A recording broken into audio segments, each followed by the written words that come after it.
Up at night, yeah. Make all the demons quiet, yeah. We were built to thrive, yeah. I think that we've all had enough. What keeps you up at night, yeah. Make all the demons quiet, yeah. We were built to thrive, yeah. I think that we've all had enough. Yeah, I think that we've all had enough. Sick of dealing with the old plan. They know that we're calling it wrong. You got me like, oh yeah. I think that we've all had enough. They know that we're calling it wrong. Hey, it's too late to try to go contain it. A generation fueled by creation. We live lives on a small screen nation. We control the airwaves, no negotiation. I refuse to think we need saving. Something good will come from creation. And when we think that the world is too anxious, we'll adapt, evolve, survive and save it. What keeps you up at night, yeah. Make all the demons quiet, yeah. We were built to thrive, yeah. I think that we've all had enough. What keeps you up at night, yeah. Make all the demons quiet, yeah. We were built to thrive, yeah. I think that we've all had enough. Yeah, I think that we've all had enough. Sick of dealing with the old plan. They know that we're calling it wrong. You got me like, oh yeah. I think that we've all had enough.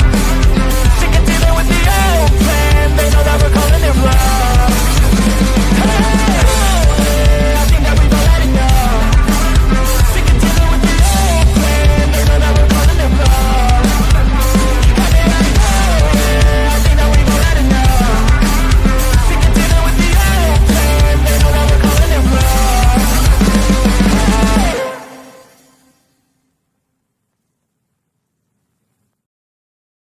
Oh, look at me. I'm retarded. I'm a globe.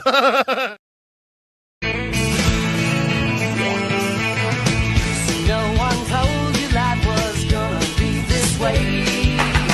Your job's a joke, you broke. Your love life's the old way. It's like you're always stuck in second gear.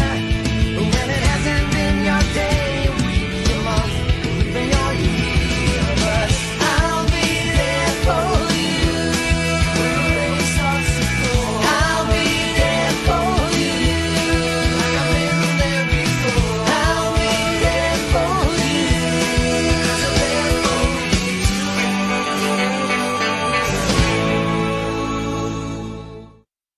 The whole system is designed to disconnect you from your intuition. Why? Disconnected people are easy to manipulate. Everything from sunscreen to politics to the food industry. It's all designed to disconnect and manipulate you. We are in the middle of a war right now, but it's not a traditional war. It's a war on consciousness. It's a war on freedom. This is the time to listen, not to the news. No, your intuition, your gut, your heart. Love is the greatest weapon against darkness. How do you love more? You begin by loving yourself. How do you love yourself? You listen to the messages your body is telling you. Nobody is coming to save you. Get up. Be your own hero.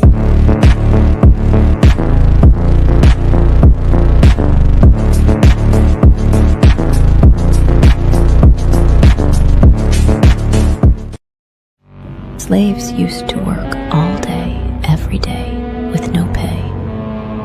But they got free food, water, and shelter. Today, we work all day, nearly every day, and we get paid. But the money we make, we spend on food, water, and shelter. We're still slaves. The only thing that has changed is the illusion of freedom. I'm scared, Dad. Do you trust me, son? Yes. Come on, son. Rule number 1, never trust anybody.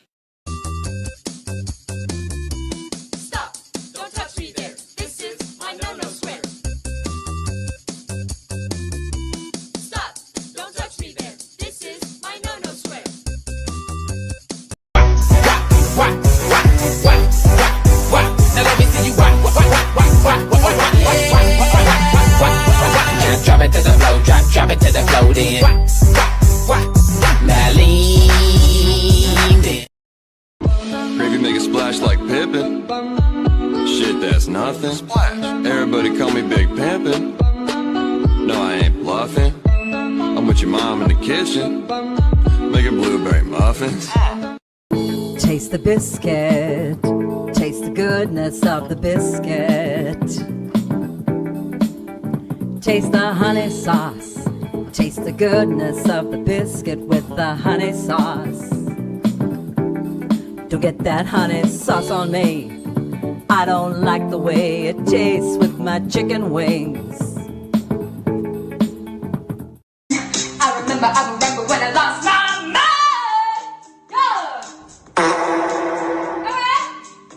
Chicken banana, chicken banana, chicken banana, banana, banana. All right, good evening, ladies and gentlemen. Switched it up a little bit. Had the chicken banana come different time. See, you never know with me. I'm tricky that way.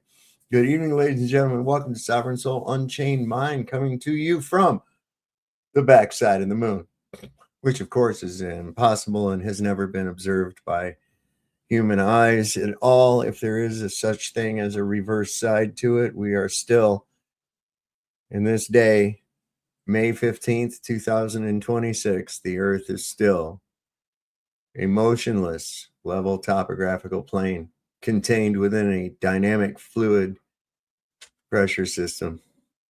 And until someone can scientifically verify otherwise, it will remain so. And so we don't have anybody going up into space or any of these other nonsensical things. Think about that. If I can make you believe that nonsense, you'll trust anything I say. Why? Because you've been programmed to accept information blindly based on your perception of the source.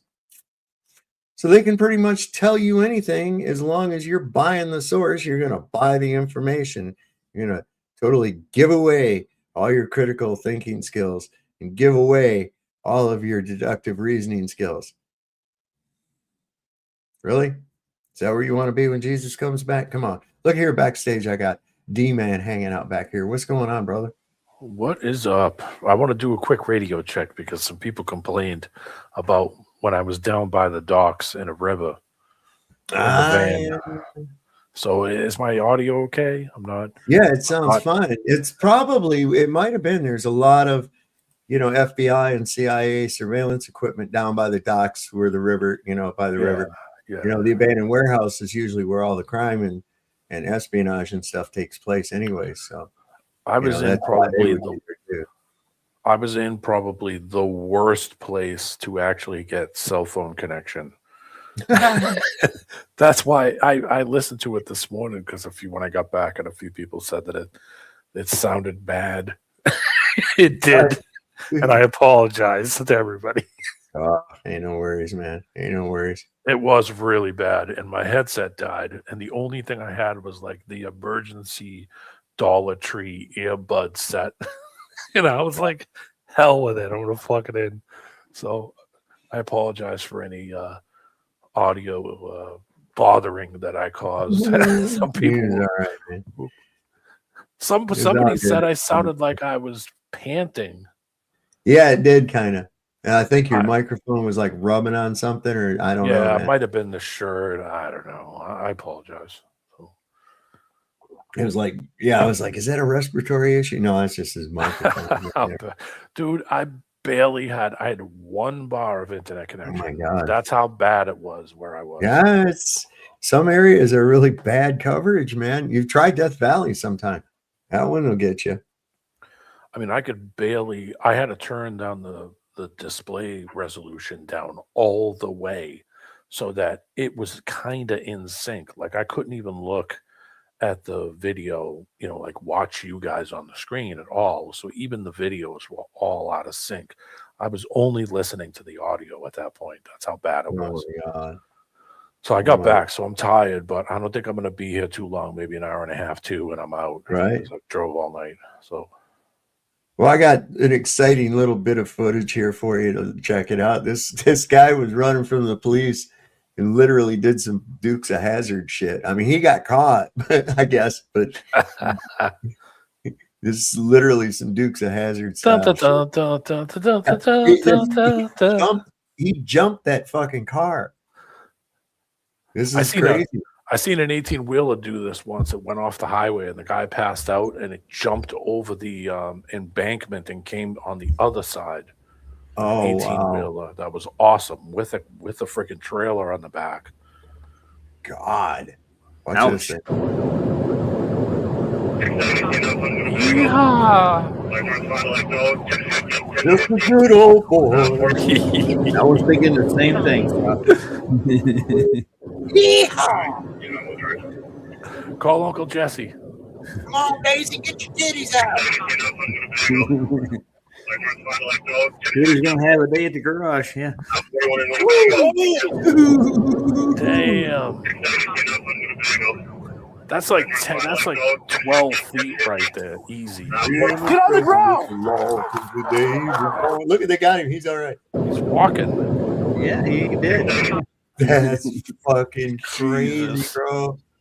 Hey, was that Highway 00? I swear to God, it said Highway 00 on it. It does. It does. It's right there on that thing. Is that what it says? Highway, or is that clearance? Here, look. Yeah, look at it again. That's as big as I can get it. I don't think that's the highway sign. I don't think it's a highway. Yeah, I got it. Yeah. I'm gonna make it big. Something else. Yeah, I can't read that. I don't reckon I've ever seen a sign that looks like that. Yeah. Is it fake? What's that word up above it say? I can't read. It's blurred too much. It starts with a C, it looks like. It might be clearance. It's not a tunnel. It's not a bridge. I don't know. Well, that guy made it a bridge, didn't he? Oh, yeah. I can't believe that. That fucking car went flying. Wow. What do you reckon was that guy in the other cars probably had a load of shit in his pants. But after that, I guarantee you see a car, you're sure that fucking thing's going to hit you and it flies over top of you. Ooh. Miracles. You know that dude lost his fucking bowels. I would. Oh, yeah. Or tomorrow he ain't walking. If he was sitting in the seat and he got bounced down into that seat. Oh, yeah. It's like riding the Blue Origin. Yeah, that's spine compression right there. He bounced off the seat. I jumped the Oldsmobile when I had the Oldsmobile back in the mid-90s, and that thing went over a freaking like a farm hill, you know, like where they used to have a train track. So the rise, because of the elevation change, and I hit that thing at like 65. I mean, just booking along. And I hit that thing, and the car came up, the suspension, and probably went up about the height of a wheel. And that thing come down, and it hurt. It hurt to get punched down into that seat. I can't imagine going that high. Oh, that's over 15, 20 feet high. Yeah, that's like 12, 15 feet. It's a hurt.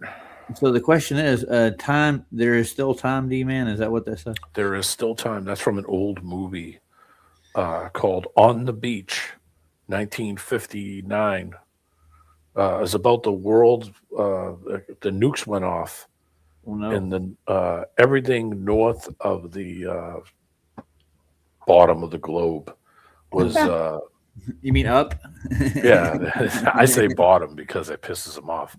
Yeah. But a movie called On the Beach, 1959. Basically, the world nukes go off, and the only people left are Australia and New Zealand. They're the only people left. Everybody else is dead. Oh, God.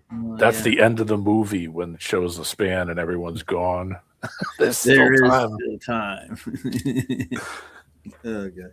Yeah, talk about this dystopia, man, right there. It's good. It's good. It's an interesting movie. It's got a whole, it's like a typical old school movie where, they got the love story and the typical movie. Yeah, you had a storyline. Yeah. That seems to be the debate over between Nathan and QE in the book, where they got the storyline for it. And it's basically, that's the fight. Who has a better book? And he called it the Mexican housekeeping. Mexican standoff. Yeah. Oh, yeah. Buy both books, y'all. I'm going to buy them. So, you guys want to hear something fucking crazy? This guy ordered 163 noodles from Walmart, and the delivery driver showed up with 163 separate boxes containing one noodle each. That's funny. Just look at this and the size of these boxes. So Walmart sent me one noodle in each box. Every one of those is one noodle. That's the dumbest thing I've ever seen in my life. Yep. We're like, what are my neighbors gonna think? You know? Look, we're halfway unloaded. This is insane. And poor Ian, he just happened to be here. Look at him. There's a warehouse manager somewhere. Why? Laughing his ass off. It was free. But how stupid is that? Shipping's free, but you wasted all these boxes, this guy's time, all the fuel, and you sent me how many boxes are in here, bro? 165. 165 boxes. Just pull it out, open it. Yeah, there you go. Look at that. With one pool noodle. Why? What is the point of that? Wow. You have to scan 165 boxes with one pool noodle each. I hope you get paid by the hour, buddy. By the piece. Do you buy the package? Yeah, that'd be dope. Nick, the more I think about it, the more I think that just the universe wants me to continue making content. You know what I'm saying? I mean, Like, why else would this happen? That is dumb as fuck, man. Bro, there's still a whole shelf in that truck. Nick, I hope you get a raise. But then you got to think about it on the other hand. Who in the fuck needs 165 goddamn pool noodles? I don't know. You can use them for other shit, though. From this. probably won't, but I appreciate the thought. Yeah, no problem. I want to know what's in the big one. How many do you think's in there, Nick? One. There's one medium box and one big box. We're going to find out how many noodles are in these because all the other ones have one noodle in them. Nick, you can do the honors, buddy. Let's see. If there's one in there, okay. Oh, That's pretty good. That's a lot better than I anticipated. I would assume that they were more like that. You would think. This one's got 1, 2, 3, 4, 5, 6, 7 in it. That's pretty good. Do I need a sign for it? No, I have to go take a picture of it. Oh, okay. God. what a waste. What a waste. We of live money. in idiocracy. 100% we live in idiocracy. I agree with you. There's no getting around it. There's no getting around it. Can you imagine? It's almost one of the funniest things I ever saw in a movie was that movie with Richard Pryor called Moving. Yeah. And he gets his movers in there, and there's this old man sitting there wrapping up every fork Yeah. and every spoon and shit. And he goes, "Let me guess, you're paid by the hour, right?" Yep. King Kong Bundy from the old wrestling from the 1980s was in that movie. He was one of the guys that was the bald guy with the big giant dude. I know you're talking Kong about Bundy. I haven't seen that in forever. Oh man, there's that car again. The 70s was a great sarcastic decade, wasn't it? They got the jerk. Oh yeah, there was some good stuff. There was some good stuff. It was kind of an odd decade. It really was. It really was an odd period of time. But I liked it. I mean, then everybody started getting into this. I don't know. The 80s were kind of weird. You know, everybody was like thinking, quote unquote, futuristically. Clothing styles were Colors. and things like that. Yeah, Music was different. Rap. It was all synthetic. Everything was digital. Hair bands. a lot of Guys versions. Yeah. guys wearing eyeliner and hairspray and Yeah. The dudes, they got odd laid. era. Got them laid. dudes that look like chicks singing rock and roll. Yeah. Vixen. Oh, I like Vixen. You like Vixen. You admit it. Sorry, I had to do it. Oh my god. We used to joke around and say, "Oh, they're all dudes," and my friend would get all pissed off because he liked Vixen. Oh, dude. No, my wife was scanning a bunch of her old photographs and shit today, and I've told you before that her family went to the Kingdom Hall, the Jehovah's Witnesses, right? Well, one of the, I guess, parishioners or witnesses that went to their congregation was the mother of the drummer for Cinderella. And she was showing me a picture of her and her mom with her.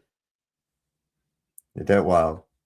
Drummer from Cinderella grew up being a Jehovah's Witness. What happened? Yeah, that was kind of an unheard thing back then too. Yeah. Well, I mean, besides, like, think about the Christian. That was the other thing too that I found weird about the 80s. There was Christian rock. Yeah, Striper. Striper, yeah. I remember all The that black stuff. and yellow attack, dude. I just saw that they're going to tour someplace. I just recently saw that they're going to tour someplace. I think they are still around, dude. Yeah. God's still rocking. And you Just remember a this. weird time. Just weird God time. gave rock and roll to you. Changing the cars too. The cars were a lot smaller, and the emission standards started to come in. Oh yeah, they were kind of fugly, like a cat turd.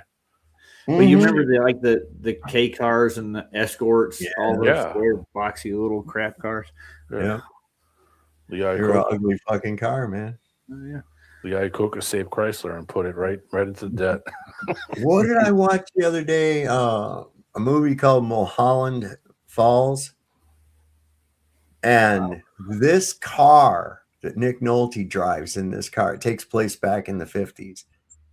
This car that he drives is a Buick Roadmaster. That's a big ride.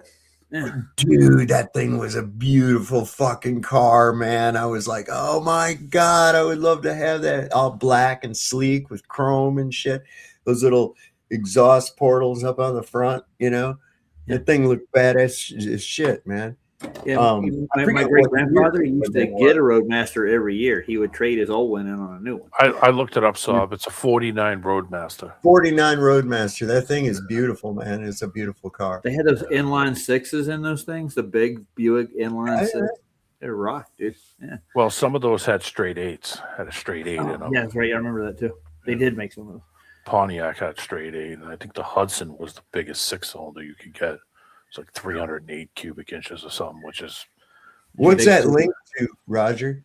Oh, that's for D man. I told him I'd give him a link yesterday for this. Oh, okay. Yeah, it's back there for you.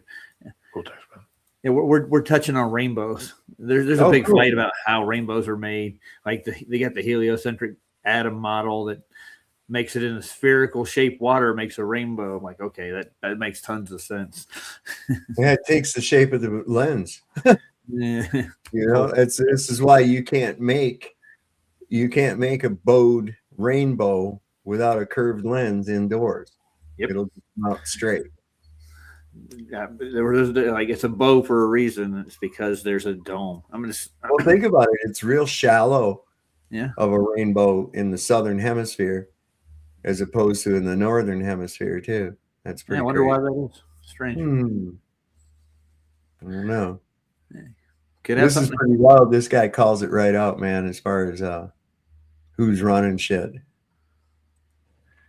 So, Iran didn't have a nuclear program en route to a nuclear weapon until Trump tore up the agreement. And even then, the president claimed there was no nuclear program after June of 2025. So here we are. What had been achieved diplomatically was destroyed by President Trump. And now he proceeded to say that he had already taken care of this threat that is being cited by my colleague as a justification for this war. And by the way, it was not the justification that President Trump cited at the beginning of this war. No, he said Israel is going to bomb Iran again, and Iran's going to retaliate against regional sites, and that will involve our interests being hit, so we should join Israel. So Israel was the dog wagging the American tail. Does America not have the spine, the courage, the authority to simply have told Israel no? Well, apparently not under this president. No. Do it, Donald, or we will show the movies. We will show the videos of you and the children. I like the Greco-Roman architecture in there. You like the design and the tile in the background. I never I understood says it that. all. Never understood why they had that, but now you do. It's just, it is Rome. Yeah. It is Rome. Jeff People Daniels. Yeah, they don't. You know who Jeff Daniels is, right? Yeah, I know Jeff Daniels. Yeah. I met him during the filming of Gettysburg. Nice. Just briefly, but he's aged quite a bit since then. He played General. No, he's not the dude. Oh, that guy, I remember now. Okay. Yeah. I was thinking of Bridges for some reason. I don't know why. He was on Dumb and Dumber. Yeah. He played Colonel Joshua Lawrence Chamberlain. Oh, he did age, didn't he? Bad. Not too bad, really. I mean, but hell, we all do. And that's something I got to tell you. Now, I'm getting where I can move around a little better each day, so everything's getting better. But I'll tell you what, I hope it happens soon, because I believe this cane is starting to affect me. Ooh. In a way. Like, I have this urge to like shake it in the air and yell at kids, and bogan around. Like when I went to the store today, I was sitting here, I was walking in there, and you gotta kind of stop, from time to time, just to give your hip a rest. And you stand there and you look around, and I've seen old dudes just stand there looking around like they don't have nothing to really be looking at. And I'm like, oh, that's what's happening. Okay. There's pain. It cracks me up, man. It cracks me up. Because, next thing you know, you're gonna be have a pipe in your mouth, and you're gonna be pointing at people with your pipe as you yell at them. Get out of here, you little bastards! Get out of here, you get off my grass, you little bastards! Yeah, I heard listening to your damn Alice Cooper 8-track music. Okay. Well, that's old fogey music now, but you're a little out of time there, Grandpa. yeah, that's right. Oh, there's a comedian. What was his name? The redheaded guy used to be on the Chappelle Show. He did an analogy with old folks. He's like, they're sitting there, they're in so much pain. That look on their face is like, just because they were trying to get away from their wife hollering at them, and they were trying to holler back, and their face got stuck like that. Like, OA said whippersnappers. Whippersnappers, yeah. Damn. You goddamn sons of bitches. You and your kids and your damn whistle britches. Listening to your rock and roll music 8-track tapes, you whippersnappers. Yeah, we got to remember God gave rock and roll to you, Saf. Well, that's what we're told. You know what? Oh my God, my wife had a fucking blonde moment yesterday. It was so funny as shit. We're watching this movie, Pompeii. And of course, they got it's gladiators and shit in Rome. And a guy holds his sword up and he says, "For those about to die, we salute you." And she goes, "Hey, that's from a song."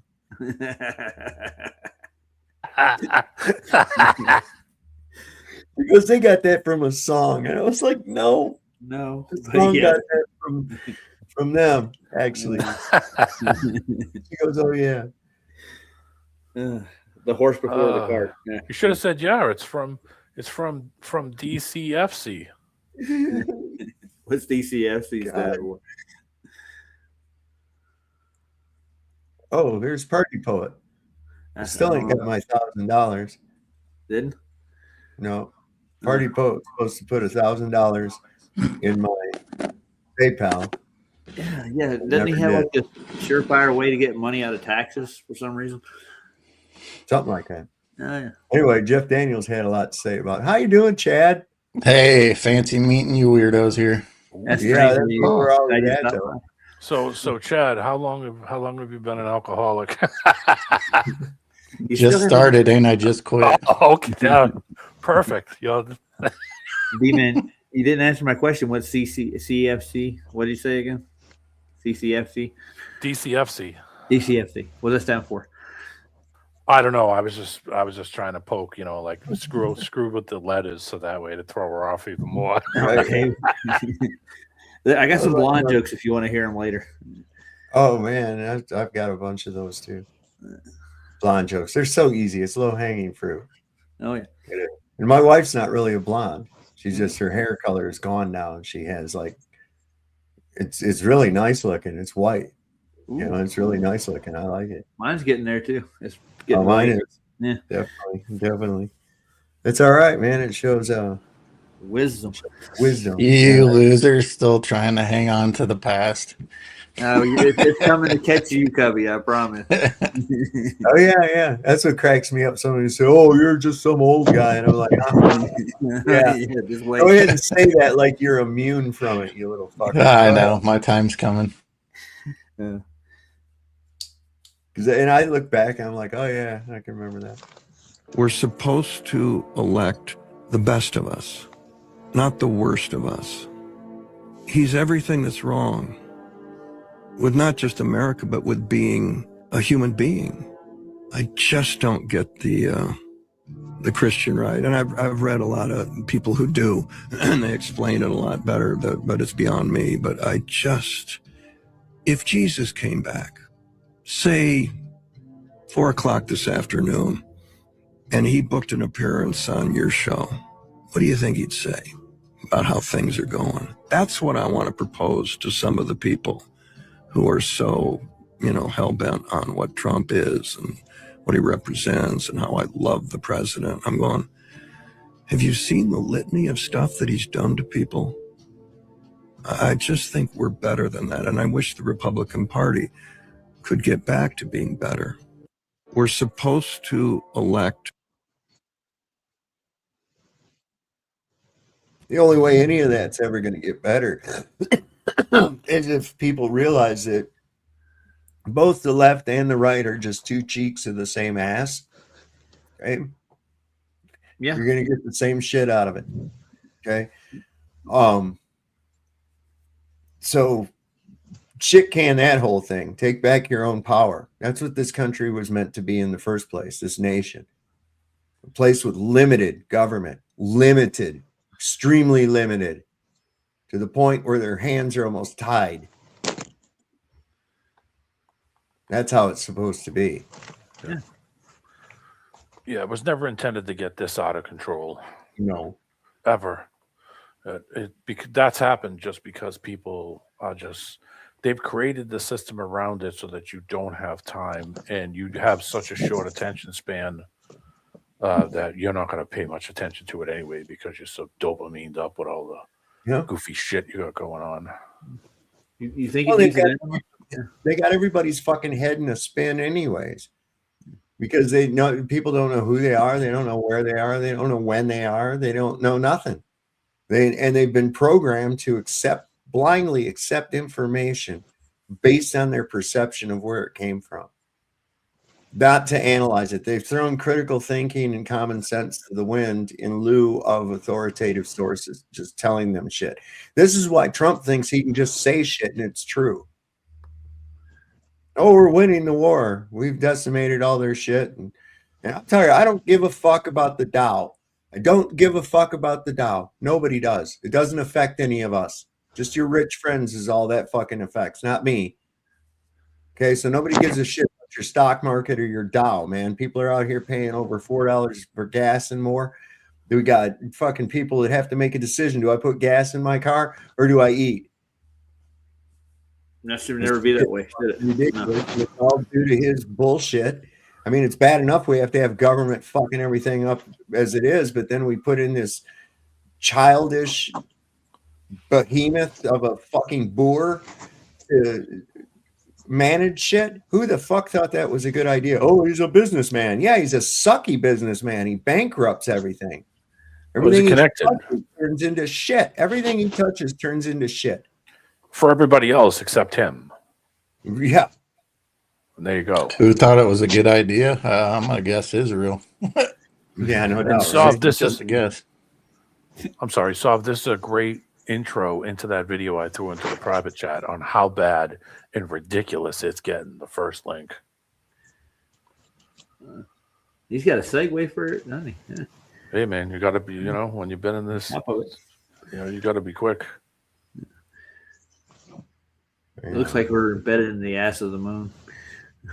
We are. He's protecting us from seeing. That's So actually you are right Washington, D.C. That's Washington, D.C. from the air. That's a true aerial photograph of Washington, D.C. It's a huge fucking ass. That's it. What are they using? You the know, wipe something that you may want to. What? Go ahead. Go ahead, party. I didn't hear you. I said something you might want to consider is if you worship the god of destruction and you're destroying everything in your path, everything's working out perfectly. Something I wanted to mention is that since you're having some aches thanks to your accident there, something that helps me, used to help me before I converted to a different system, is if you swill 3,000 milligrams of calcium, just plain calcium, within an hour of going to sleep. It could be 5 minutes, it could be an hour, but it cannot be an hour and 5 minutes. And when you wake up, your pain is either gone or almost gone. And you want to do that until the pain goes away, and then you want to drop it down to once a week until the pain permanently goes away. Okay. I never heard that. Yeah, they wouldn't because it's a damn near free system. And it doesn't require drugs galore and painkillers up the ass, which is a system that I hate. Yeah, we all do. Yep. Subscription to open your f***ing door. Yep. People are having to pay for a monthly subscription to open doors Yep. to apartments they already pay rent for. Yes. I am. What? She's flabbergasted. She can't believe that people are now charging subscriptions to open your door. This is happening at apartments, gated communities, and even some HOAs are doing this now. It's becoming a trend. And I'm here to tell you guys, you don't have to do it. That's the fucking grid.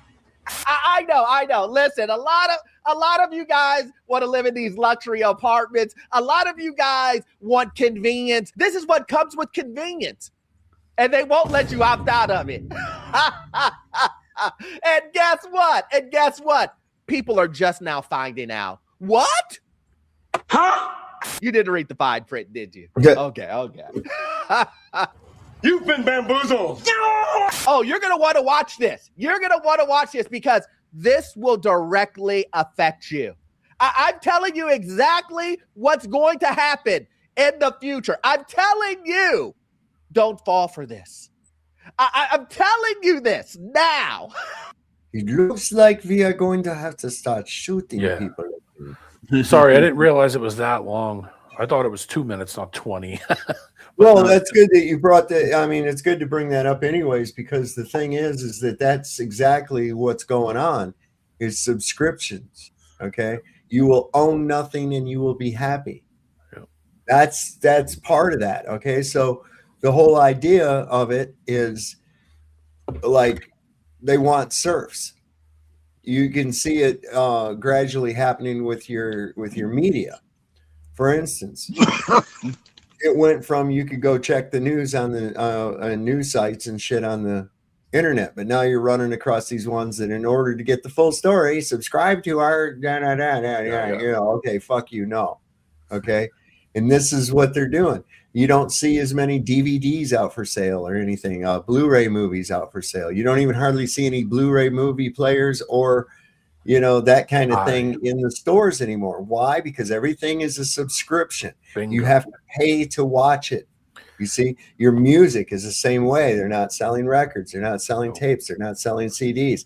They're selling the subscription to listen to it. You can't download the file itself. You have access to a port to listen to it. I know why. It's because they don't want you to physically own anything. That's If you right. physically have it, you can do whatever you want with it. You can That's trade right. it, you can sell it, you can give it away, you can destroy it, you can copy it, you can do whatever you want with it. In the mid 2000s, my friend, and I know this is goofy, but my friend told me, do not get rid of any of your PC stuff that you had in the 2000s. And I was like, I laughed at him. I was like, why? He said, because Windows Vista is coming out and everything beyond Vista Beyond is going to be online. Everything's going to have to be activated online. And the disk is no longer going to hold data. It's simply going to be a patch key so that you can activate it online and then you download it from a service. So the disk doesn't actually have the software that you're buying on it. It's just a pass key so that you can download it from a website. And I kind of giggled at him, but I did keep all of my stuff. But when about Windows 7 era came, I realized he was friggin' 13 years before this stuff happened, and he told me it was going to happen. And it's because he had his finger on what was coming. And he told me, so keep all that shit, man, because the time's going to come where everything's going to have to be online activated. Everything's going to have to be connected. What would keeping it do? Well, You'd because still you be can- in the same boat. Well, no, I mean, because you physically own it. So you could run it. It doesn't require an online activation. You don't have to sign up for anything. It's the actual physical disk. So Yeah, it's but got you the wouldn't be able to software. run updates or anything like that. You'd You wouldn't still be have to. stuck. You wouldn't have to. Okay. So, the whole idea is that you have the physical disk. You're able to load it onto a machine, whether it be an older one or whatever. And you can still use it. You can still edit. You can still audio edit. You can picture edit. You can make videos. You can record. You can screen capture. You can do all the same stuff. And I remember my friend saying the same thing. Well, why would you want to keep it?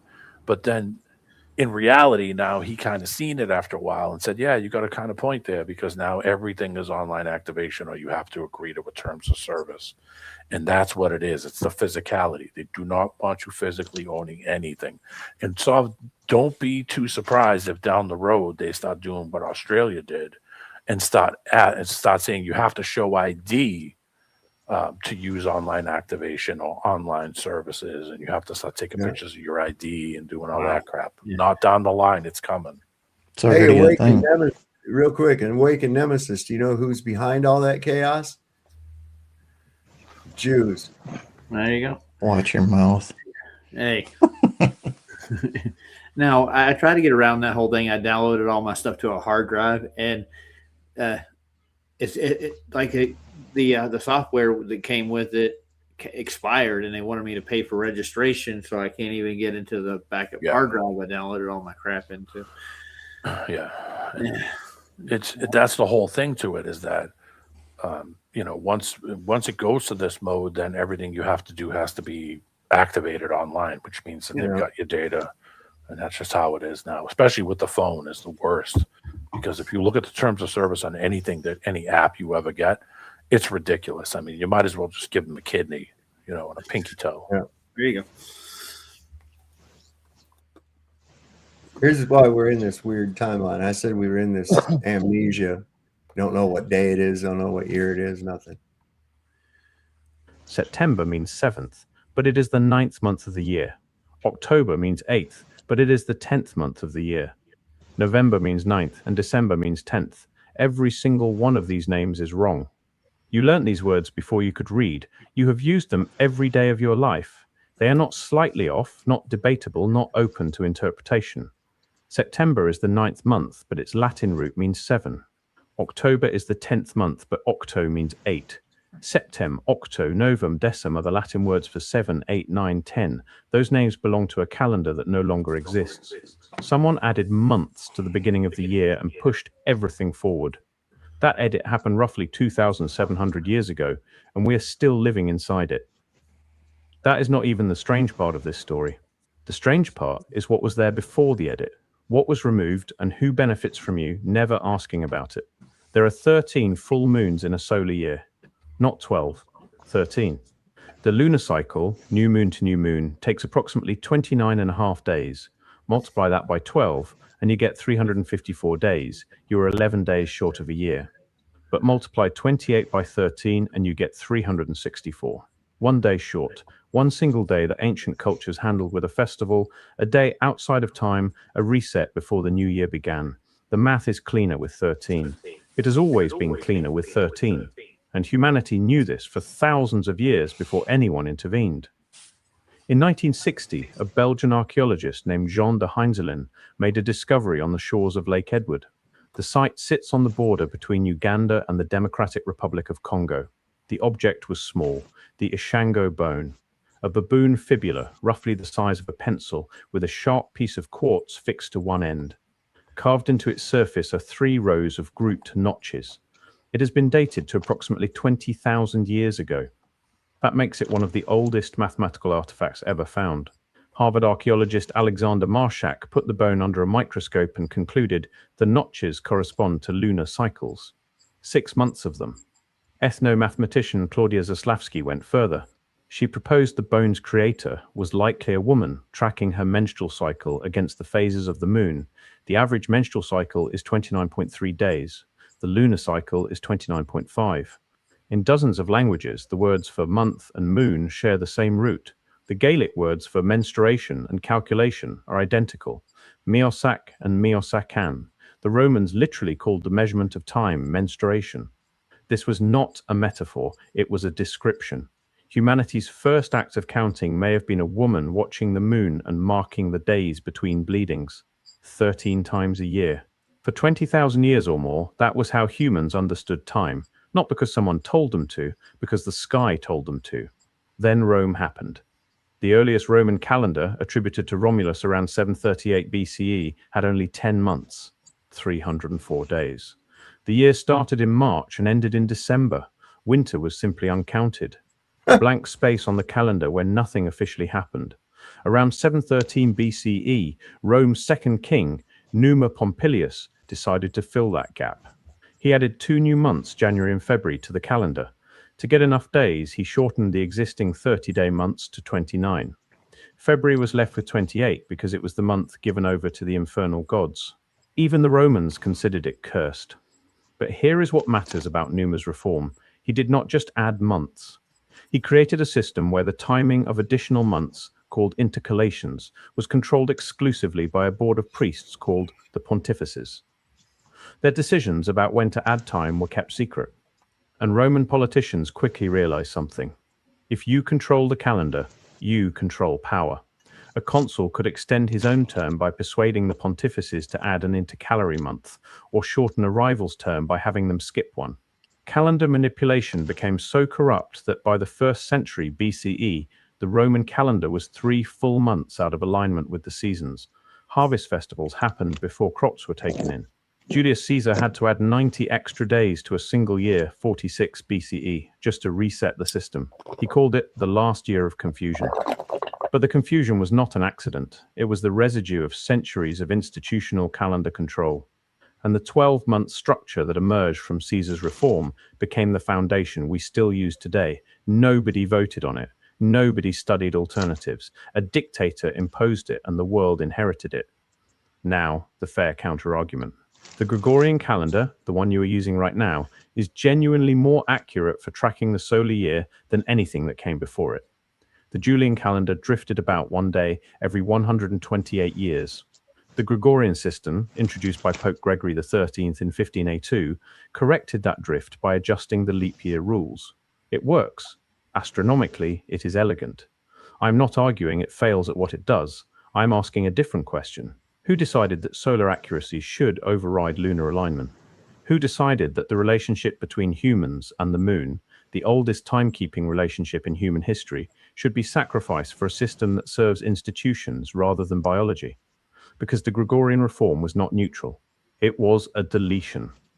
On October 4, 1582, people in Catholic Europe went to bed on a Thursday.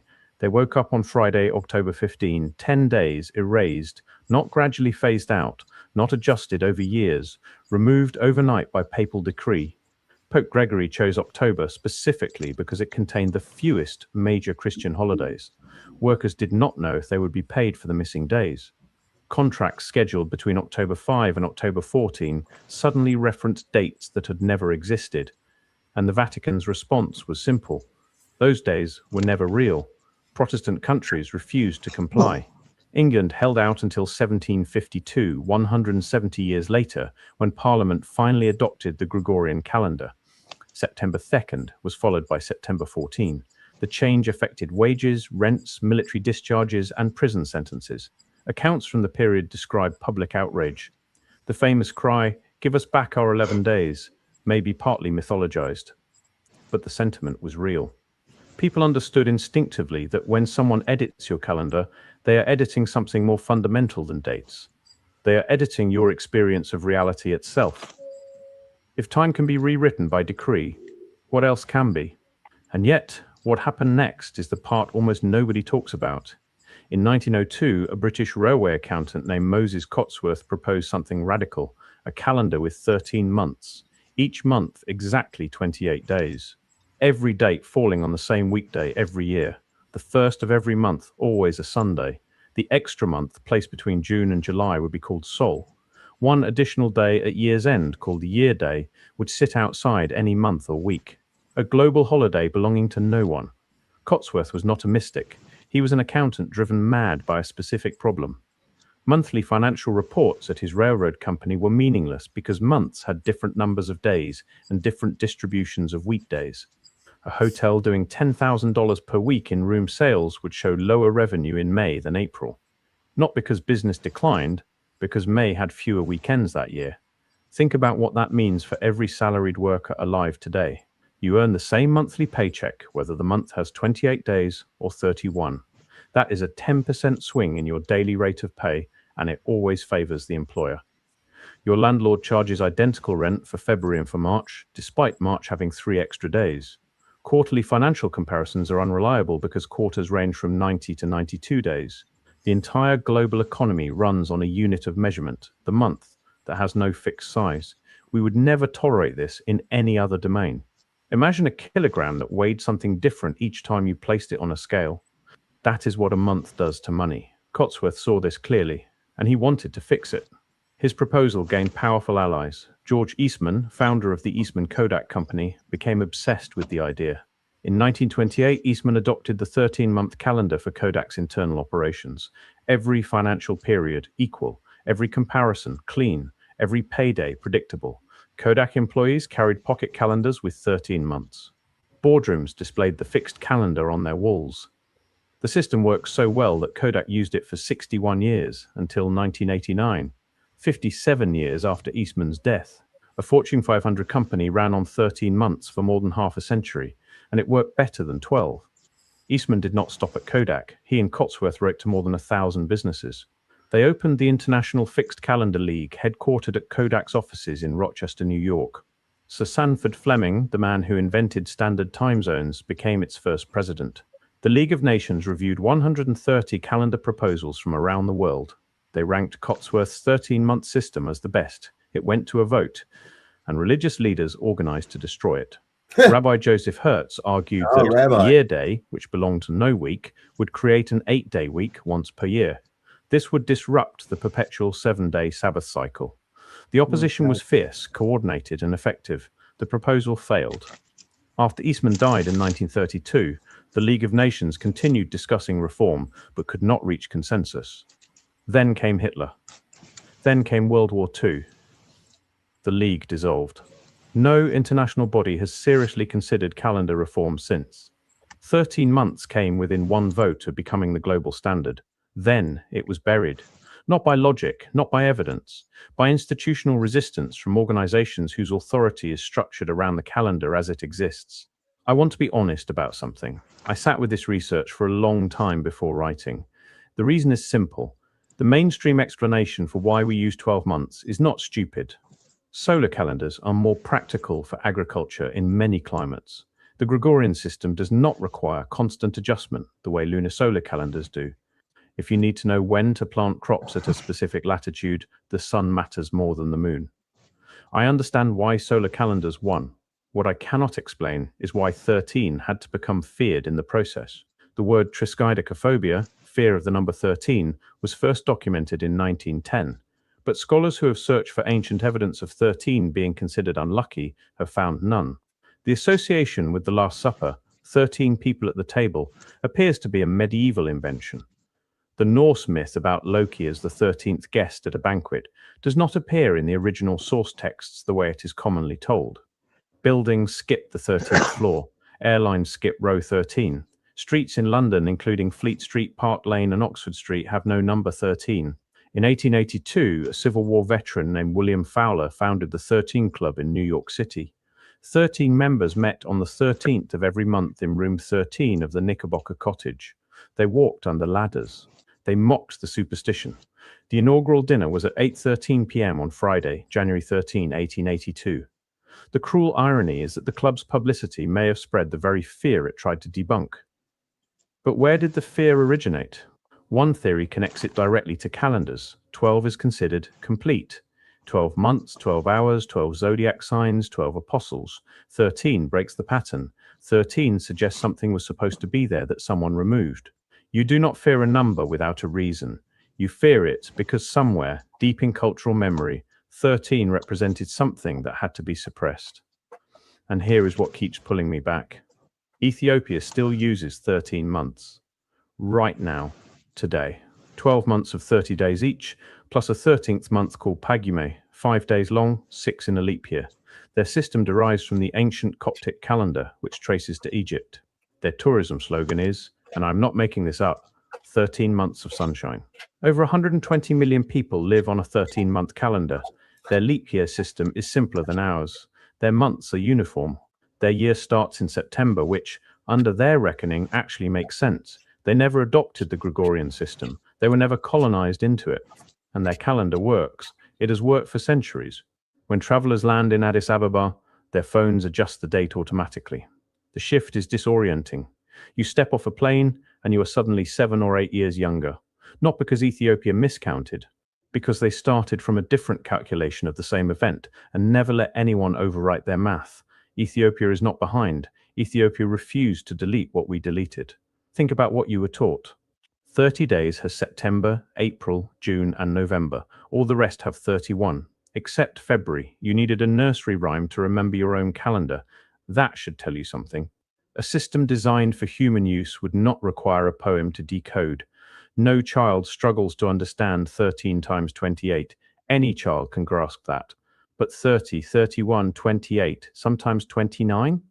That requires memorization. It requires a rhyme. It requires faith in a structure that resists intuition. Kodak proved equal months' work. The League of Nations ranked them best. Ethiopia runs on them today. The Ashango bone suggests humans counted in 13s for 20,000 years before anyone intervened. Your body still counts in cycles of roughly 28 days. The moon still completes 13 cycles every year. The biology has not changed. The astronomy has not changed. Only the calendar changed.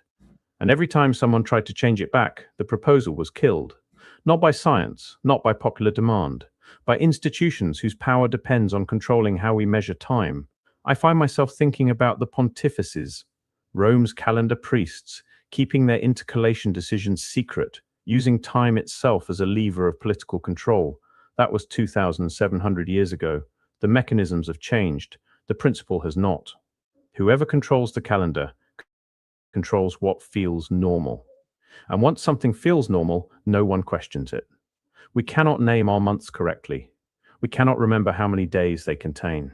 We carry a nursery rhyme in our heads because the system is too irrational to memorize on its own, and we never ask why. That 20,000-year-old bone sits in a museum in Brussels. Its notches still line up with the moon. The sky still counts to 13. The only question is why we stop.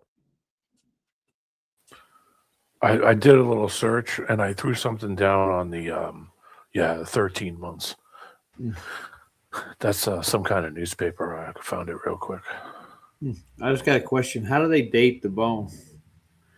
I don't know, man. It's pseudoscience nonsense. We went over that about a year or so ago in here. Carbon dating is done, and it's fucking laughable. Yeah. It is. Yeah, I did a quick search, and it says in Italy, 13 is widely considered a sign of good fortune and fertility. The popular phrase "fare tredici," meaning to make 13, comes from the Italian football pools representing hitting the ultimate jackpot. But there's a lot of counter stuff. It says in numerology, 13 represents profound transition, personal evolution, and breaking away from the past to start fresh. Shit. It also says that some Native American cultures, it's a symbol of luck and protection. Ancient There you go. Egyptians viewed the 13th stage of the cycle as the step towards the afterlife, representing transformation and spiritual ascension. And I think that's why they got rid of 13. I see what he got there. You got a Catamatic calendar he's going to show you. Yeah. Yeah. Here.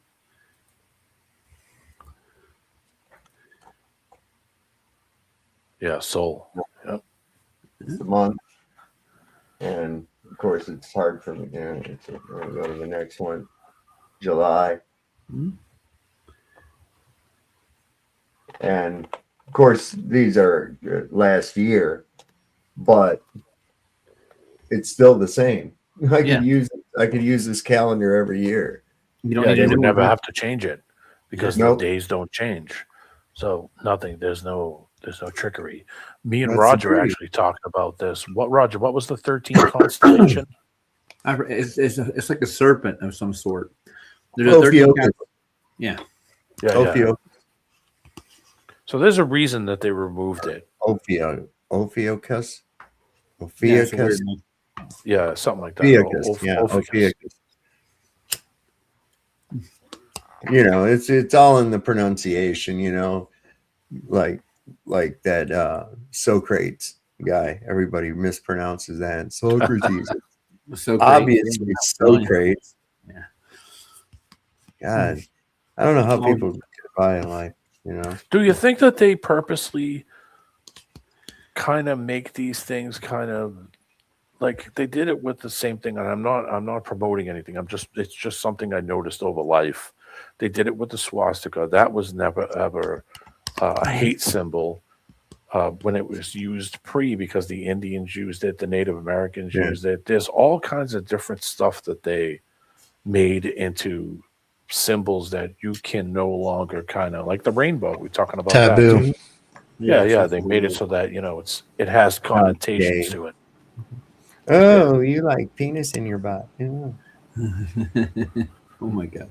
They took certain things and made them things that you don't mention and don't talk about and don't use and aren't used and are frowned upon. Even I forgot I was like the main character. Yeah, you were right there. You are the main character, son. I was the main character up there. Everybody else, fuck y'all. You just will hear you, but you shall not be seen. Ken Rodman said earlier he canceled his subscription to hookers for some reason. Yeah. That had to have been costing them a fortune. Good thing you got rid of that. I know. That term for them didn't exist, for a prostitute didn't exist prior to the 1860s. Ladies of the night. They were Night prostitutes. walkers. They were prostitutes, night workers, whatever, sex, But no, hookers came from Union General Joseph Hooker. Okay. Now, notoriously throughout history, prostitutes will follow armies and usually camp not far from where the armies are at. It's good business. And it was at least Union Army regulation that you couldn't leave camp without a pass. This was a preventative to desertion and also from the soldiers going off and hooking up with prostitutes and catching VD and, slacking on their duties and that kind of shit like that. Okay, so it was against regulations. So Joseph Hooker, being the commander, knew that there was an opportunity to make money there. So he would allow the prostitution and allow the soldiers to commingle with the prostitutes as long as he got a certain percentage of the money. And they were also guaranteed protection. Basically, General Hooker was pimping these broads.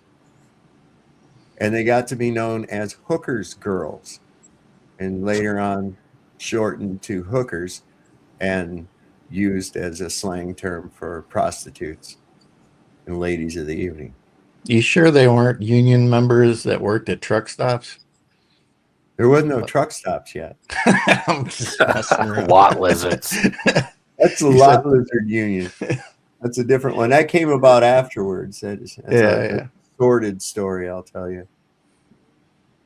But really, those, they did have kind of like lot lizards because, driving, as we've spoken about before, is a commercial term. And you're driving a team of horses, which is required to carry cargo on a wagon or a cargo wagon or whatever. And they would stop at these various towns and things along the way to refuel or, as they say, feed the horses and let them get water and rest. And the drivers, of course, get rest. Well, of course, what was there? Prostitutes. There's a bunch of guys that, and you see them in the old movies, they were hanging around the saloon and everything else like that. Where do you think most of their customers were coming from? Gunslingers? No. It's coming from drivers.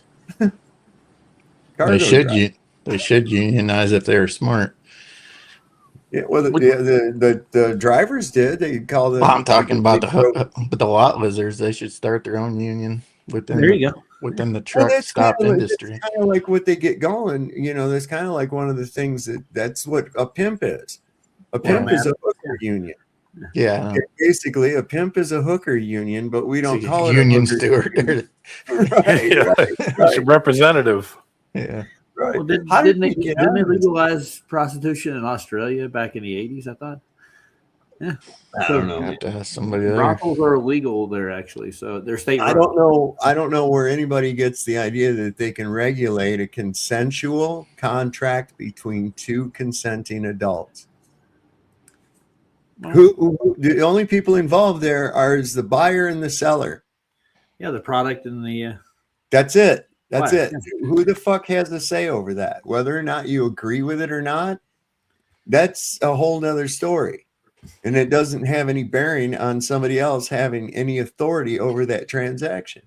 Well, if you ask this current administration, you're a narco-terrorist if you do stuff like that. Oh, fuck it. Administration. It's this. We don't have an administration. We've got some kind of a fucking clown show happening. There's crazy people just running loose in the world right now, making crazy ass decisions that we can't, and somehow we can't stop them from doing that. They're just doing it despite us. I mean, we exist despite government, not because of it. 2026, you can get leaded or unleaded. Just there you a go. Preference thing. It's all going to be fucking shitted up with ethanol before you know it. Come out with a gun, you're going to end you. Do you understand? I gotta put the gun. I'm gonna shoot you in your head if you come up with anything other than that. Somebody shut off that siren. Real slow, come out of that car. Hey, play back. Hey, Tom, I don't think this is the right car. That's not the right car. This is the wrong car. We're all good. This is the wrong car. Close that. Yes, it is. See it. But the plate don't match. The last 4 or 5 are wrong. Take them out. Wrong car. Hop on, man. Take you out of the handcuffs. You go. Plates match. 2 of them are off. We thought you were the guy. Look at me. I this up. Y'all threatening to shoot me in the head and don't move. I'm a upstanding citizen. My kids go to school here. I'm well respected. That's wrong. Yep. Wrong fucking car. Almost every fucking day. ended a dude with the wrong goddamn car because you're too fucking retarded to read a goddamn license plate correctly. Did you hear how quick he was able to say, "I'll shoot you right in the head. I'll shoot you." Yeah. All right. He was wanting to. They get their rocks off on that shit. That's what them people do. Watching too much TV. Yeah. Speaking of that, I found that the cops that crashed here that ran into each other. I put a video on back. Oh, it shit. was like a couple weeks ago. Yeah, they finally put the dash cam video out. Well, they had to because of all the pressure. All right. Yeah. But yeah, that was right across the river from me in Davenport. Sure, there'll be some lawsuits. But when it first happened, of course, it was under investigation. Being investigated by the investigators. Yeah. We investigated ourselves and found that we've done nothing wrong. What if you did that? You know, cop pulls you over and says, "Yeah, I got you doing 70 and a 45. Oh, I'm glad you brought this to my attention. Well, thank you. I'll investigate myself. I'll get back to you. I did anything wrong." What the fuck, bro? I'll have to get back to you in a couple weeks. Yeah, and then charge you money to tell you.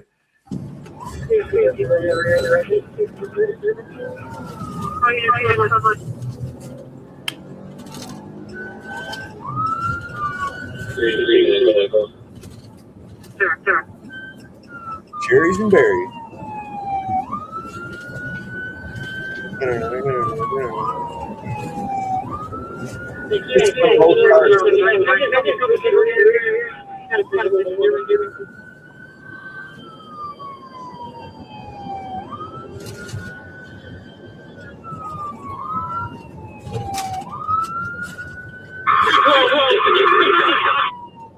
God damn. Are they responding to the same crime? Yes. Oh, damn it. No, fuck. Dumbasses.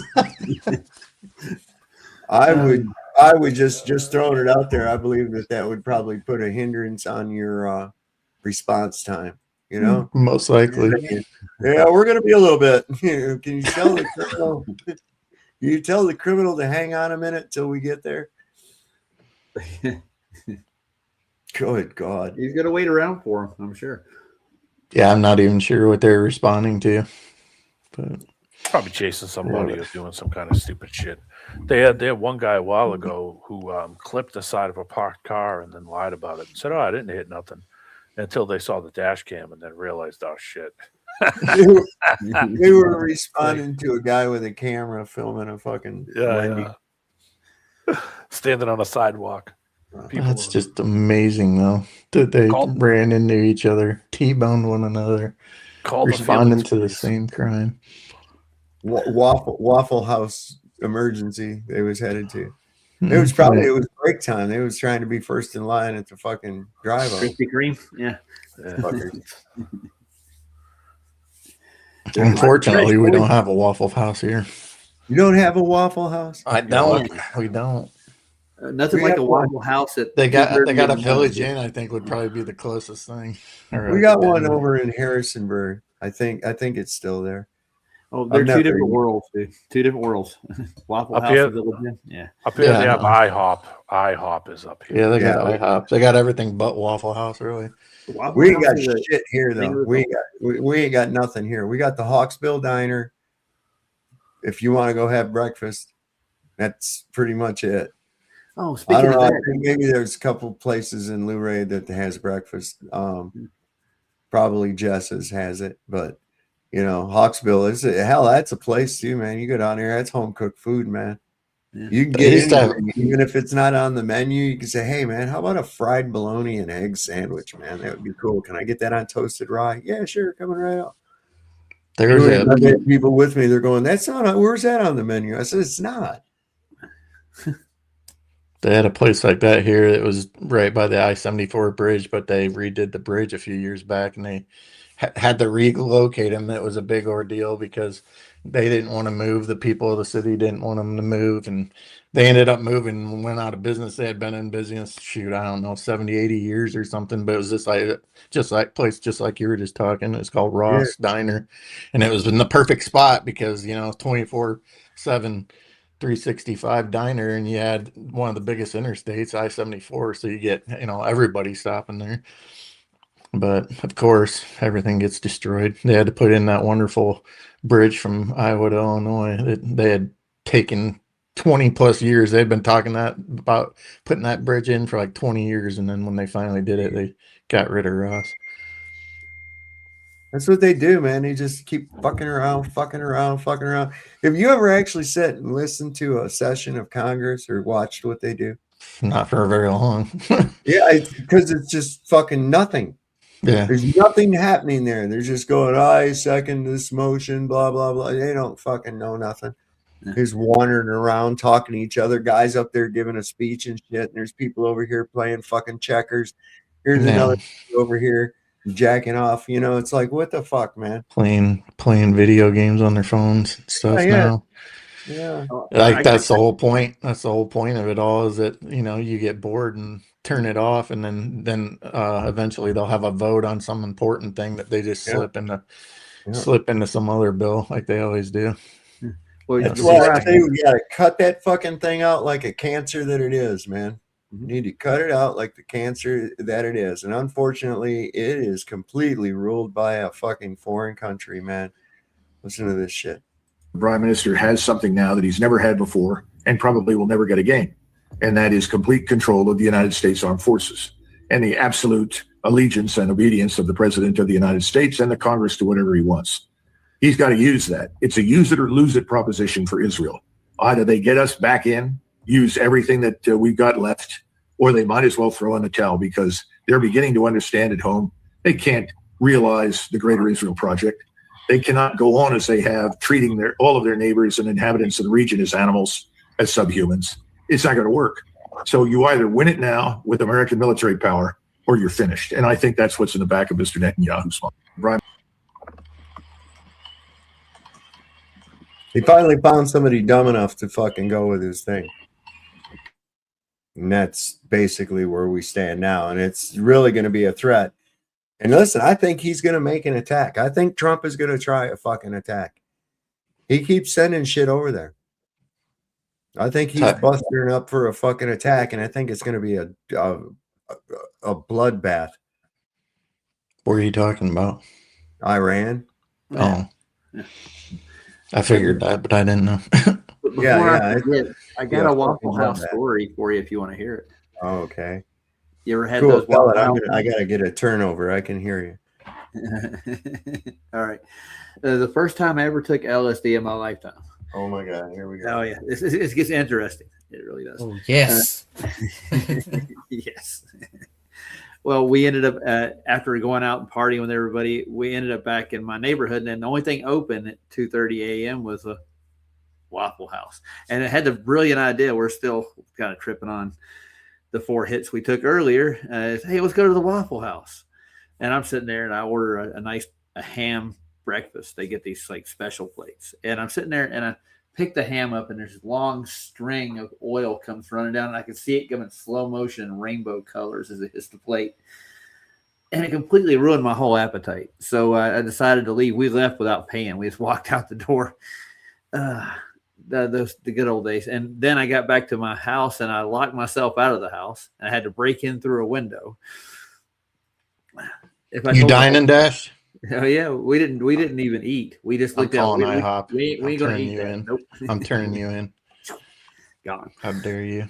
Yeah. LSD makes the world a different place. How bad was your LSD? You had to take 4 more hits. Right. Well, no shit. We weren't aware of how strong it was. This is like 16 hours after we took it. So. Oh my God. 16 hours. That's pretty rough, bro. Yeah, you get that You was dropping Manson style doses, bro. Well, it was window pane. It had teacups. Window pane. Yeah, 4-way at 4 different. Talking about blotter acid. Yeah, like paper. Yeah, it's paper. It's cotton paper. Yeah. Hey, what's up, everyone? Hello, what's up? What's going on, bro? Can you hear me good? Yeah. Mm-hmm. Yeah, man. That's how I respond. That's how I was able to respond to you. Yeah, I saw a couple things, and I have like 3 subjects to talk, like maybe a minute or 2. One is about the UFO, supposedly UFO, and because I know how they made it. Like I saw a frame, a special frame, and I know how they do it. And another thing I don't remember, but I'm gonna remember soon. I hope you have a great day. I watched you last night, but I was in a bed. I was very tired. Yeah, man. Yesterday was kind of strange, man. I felt weird yesterday. I don't know what it was. Probably it was a special day, yes. For me too. Vibrations or something, man. But it was the release release of where Trump is he's calling for a national Shabbat. Do you guys we're all know? going on holiday? I reckon, man. I don't know. He's really trying to push this Jew shit on us all the time. I know that. Donald Trump becomes the first U.S. president to call for a national Shabbat. He wants everyone, across religions, across communities, to observe the sacred Jewish tradition of the day of rest that starts from Friday evening to Saturday evening. Are you going to observe this holy Jewish tradition as a nation under Israel? This is why I say this entire world is a joke. You guys are going to actually follow, where some of you already are, following a nation that's known for housing pedophiles, human traffickers, child murderers, then uses hypersexuality of grown-ass men as blackmail to control their ideologies and political stances, and able to inhibit you from actually having a decent life in this country. And you guys think that they are the children of the book, and they are connected to the source, in which gives the ruach of peace, love, and wisdom.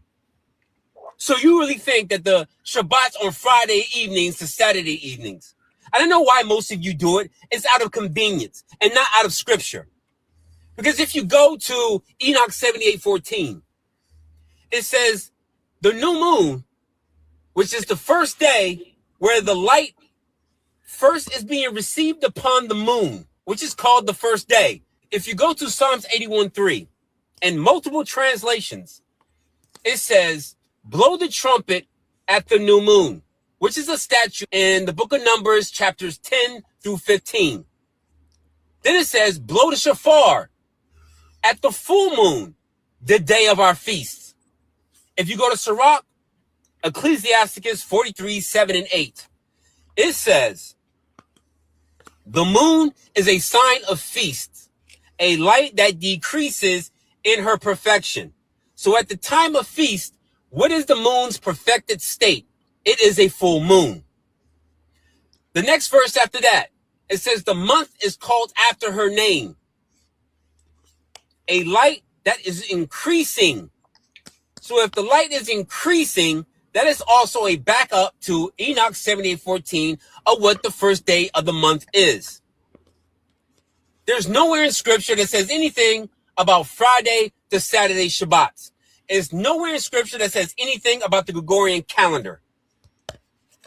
The Most High's calendar is 364 days, which leaves 30 days in a month, with 4 days added in for the time of the seasons. Because time has sped up, and I already made a post about this, since time is sped up, the moon is out of order or out of season 10 days too soon. So we're in a 354-day calendar. And the way I can back this up is by using the three major feast days, Pesach, Shavuot, and Sukkot. If you go through Leviticus 23, these feast days, or the Feast of Matzah, is on the 15th day. Shavuot is on the 15th day, or in the middle of the month. And the reason why we have Shavuot, because it's the day that Isaac was born. That was Abraham's first fruit. If you go to Sukkot, it starts on the 15th day. The moon at that time is full. And I guarantee you, if any of you following Judaic calendars of all these feast days, I guarantee you from year to year to year, feast day to feast day to feast day, your moon phases are all out of whack. It should be full moon every single year, undisturbed. Every single year if you're doing it right. If your moons are all out of whack, then I guarantee you your Shabbats are all out of whack. Simple, easy. I don't know how this is so hard to get, especially people who know scripture and keep telling people to follow Friday and Saturday Shabbats. It's insane to me because you have not backed it up with scripture. Yeah, it's out of whack. We need to get it back into whack. I think we need to get a balance out of it. Yeah. You know what? Maybe that's why we're seeing the moon at odd times and shit, and in odd formations. I mean, it's not until never in my life until recently had I ever seen a smiley face moon. In Punta Cana, République Dominicaine, I saw like a crescent moon, normal, in the day. You know, when you see the moon in the day, the sun was already go away, and at the night, yeah, it was a smile. It was the first time I saw that. I was like, wow. I've seen the moon at odd times, like you were just saying, but I've never seen a crescent during the day. I don't. How does that even happen? I have. Yeah, I A have. crescent during the day. Yeah. Guess I haven't been paying attention. Keep your eye on it. You'll see it. Hmm. Just keep looking for it. It's out there. Oh, maybe I have. Maybe not But even the mentioned, the sun was down, down away, but it was Yeah, I kind might of have. like mid light. You know, I don't know. Yeah, I might have. Maybe I'm And at forgetting. 1 a.m. because it was like the party, big party. Yeah, at 1 a.m. it was a big smile. Yeah, I have it. I'll It's look it up. Hold on. Yeah, it's been super random lately. Like almost any day of the month could possibly be a I day with really a miss did out love this video that I saw. during the What? day. Yeah, I really did love this video. I'm gonna rewatch it another time. All right. Yeah, Well, when Enoch you hear Trump, talk a lot about the moon. when you hear Trump voters, Alex says, I voted for you 3 times.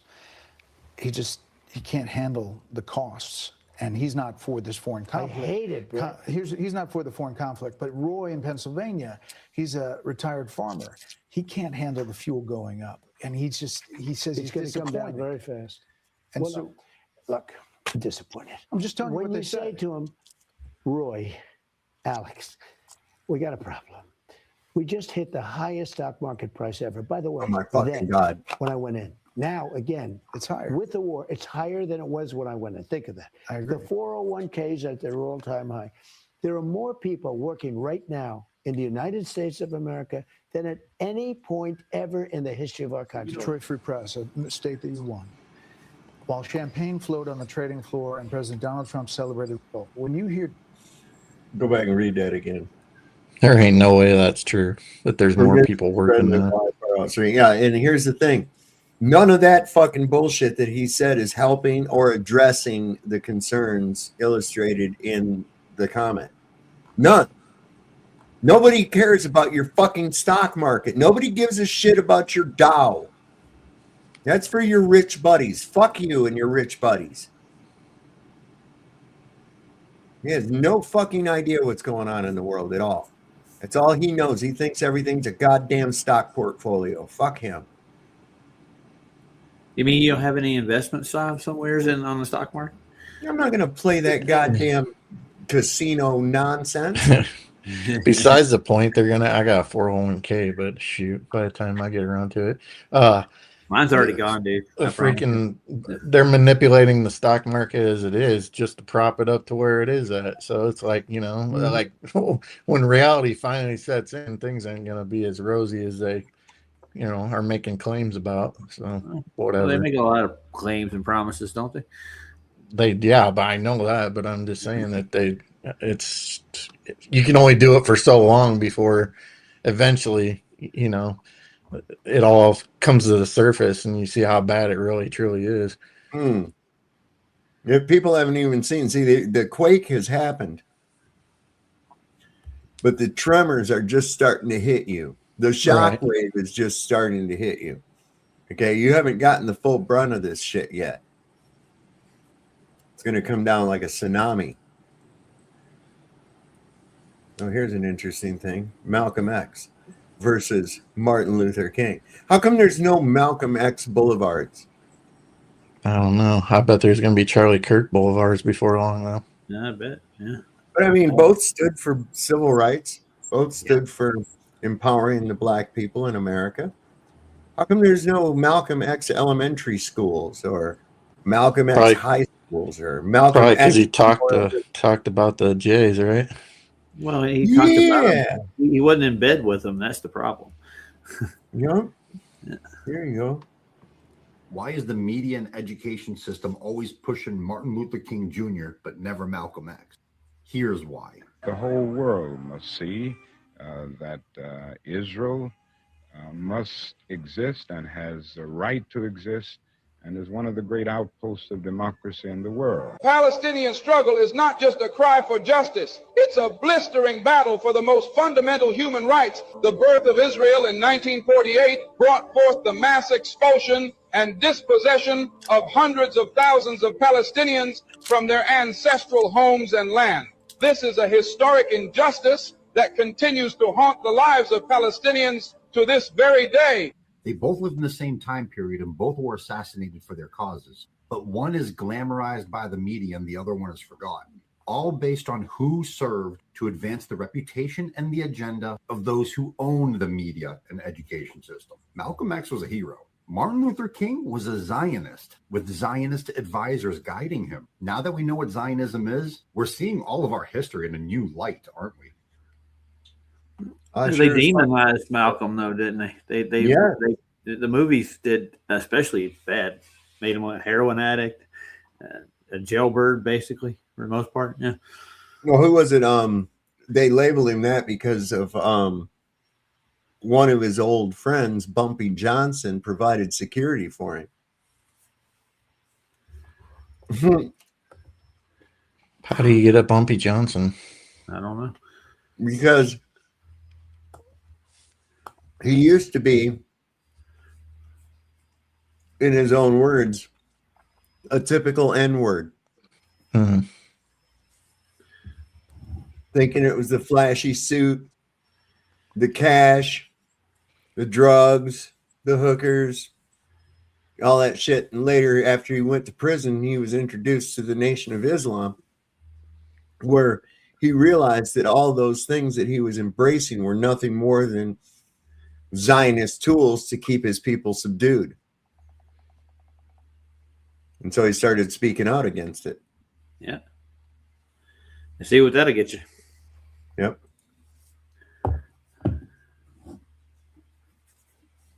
It's not anti-Semitic to ask questions, you know. Shouldn't be. Well, that's a stupid made-up nonsense word anyways. It really is. Could you have these communities without welfare? No. An all-Jewish ethnic enclave in upstate New York. At one point, they were the poorest town in America, with 40% living beneath the poverty line. They had the highest fertility rates in America, having 7 to 10 plus kids, anomalously high rates of welfare dependency, from Medicaid to SNAP, EBT, to Section 8 housing vouchers. This is definitionally a parasitic, insulated Jewish community I found in upstate New York. It's all statistically corroborated. I'm not pulling these out of my ass. These are welfare stats I was quoting, and then I would go to the direct source asking these people, are you on welfare? What was anti-Semitic about it? What we found after putting this Jewish video out is that there's almost like an immune system response. There is a tribal mentality of, why are you attacking these poor innocent Jews who just want to mind their own business? You weren't out to attack Jews or Muslims or Somalis or anyone else. You just want to say this is what happens when a country's decency is leveraged against it. Exactly. Could you have these communities without welfare? No. An all Jewish. Ain't that some shit? There you go. That's the kind of crescent moon I'd never seen in reality. Right there, like behind you. Yeah. Oh no. Yeah. I'd never seen it until just like the last couple of years. Remember the first one? I was going down here to the food line, and it was daytime. And the moon was crescent in the sky. It was evening, getting about like later in the afternoon. Sun was starting to go down. Yeah, I saw the moon. I was like, holy fuck, man. It's a smiley face. Somebody tipped that fucker over. What's up? It's a Cheshire cat. Yeah. Yeah, it's really like a cream on the cookie, and the light is transferring. Even like Mikey Smith was playing with a laser on the moon, and you see it like a spark going out. Oh, yeah. Speaking of Mikey, why is he debating McToon? Oh my God, no. No, he was supposed to, but it's not a debate. I think it's just gonna be like a trash talk, but like big. It's not. It's gonna be like 2 minutes, and it's gonna end. But McToon didn't. Toon ain't got it anymore. He don't have shit anymore. McToon have internet problem, so. I see him on Facebook every so often. Put something really. He don't have nothing to say. No, he just shouts. Comment, oh, you're stupid. Yeah, Dusty man, you really fucking bottom of the barrel these days, ain't you, Tune? Well, Mikey Smith was accepting everyone in his chat, even the troll or globbers, but now it's over. He even called everyone because Drunk Debunk Show live on stream when Mikey was in the USA filming the Star. Drunk Debunk Show told live on stream to people to try to get Mikey. Yeah, I remember. So yeah, and I don't know.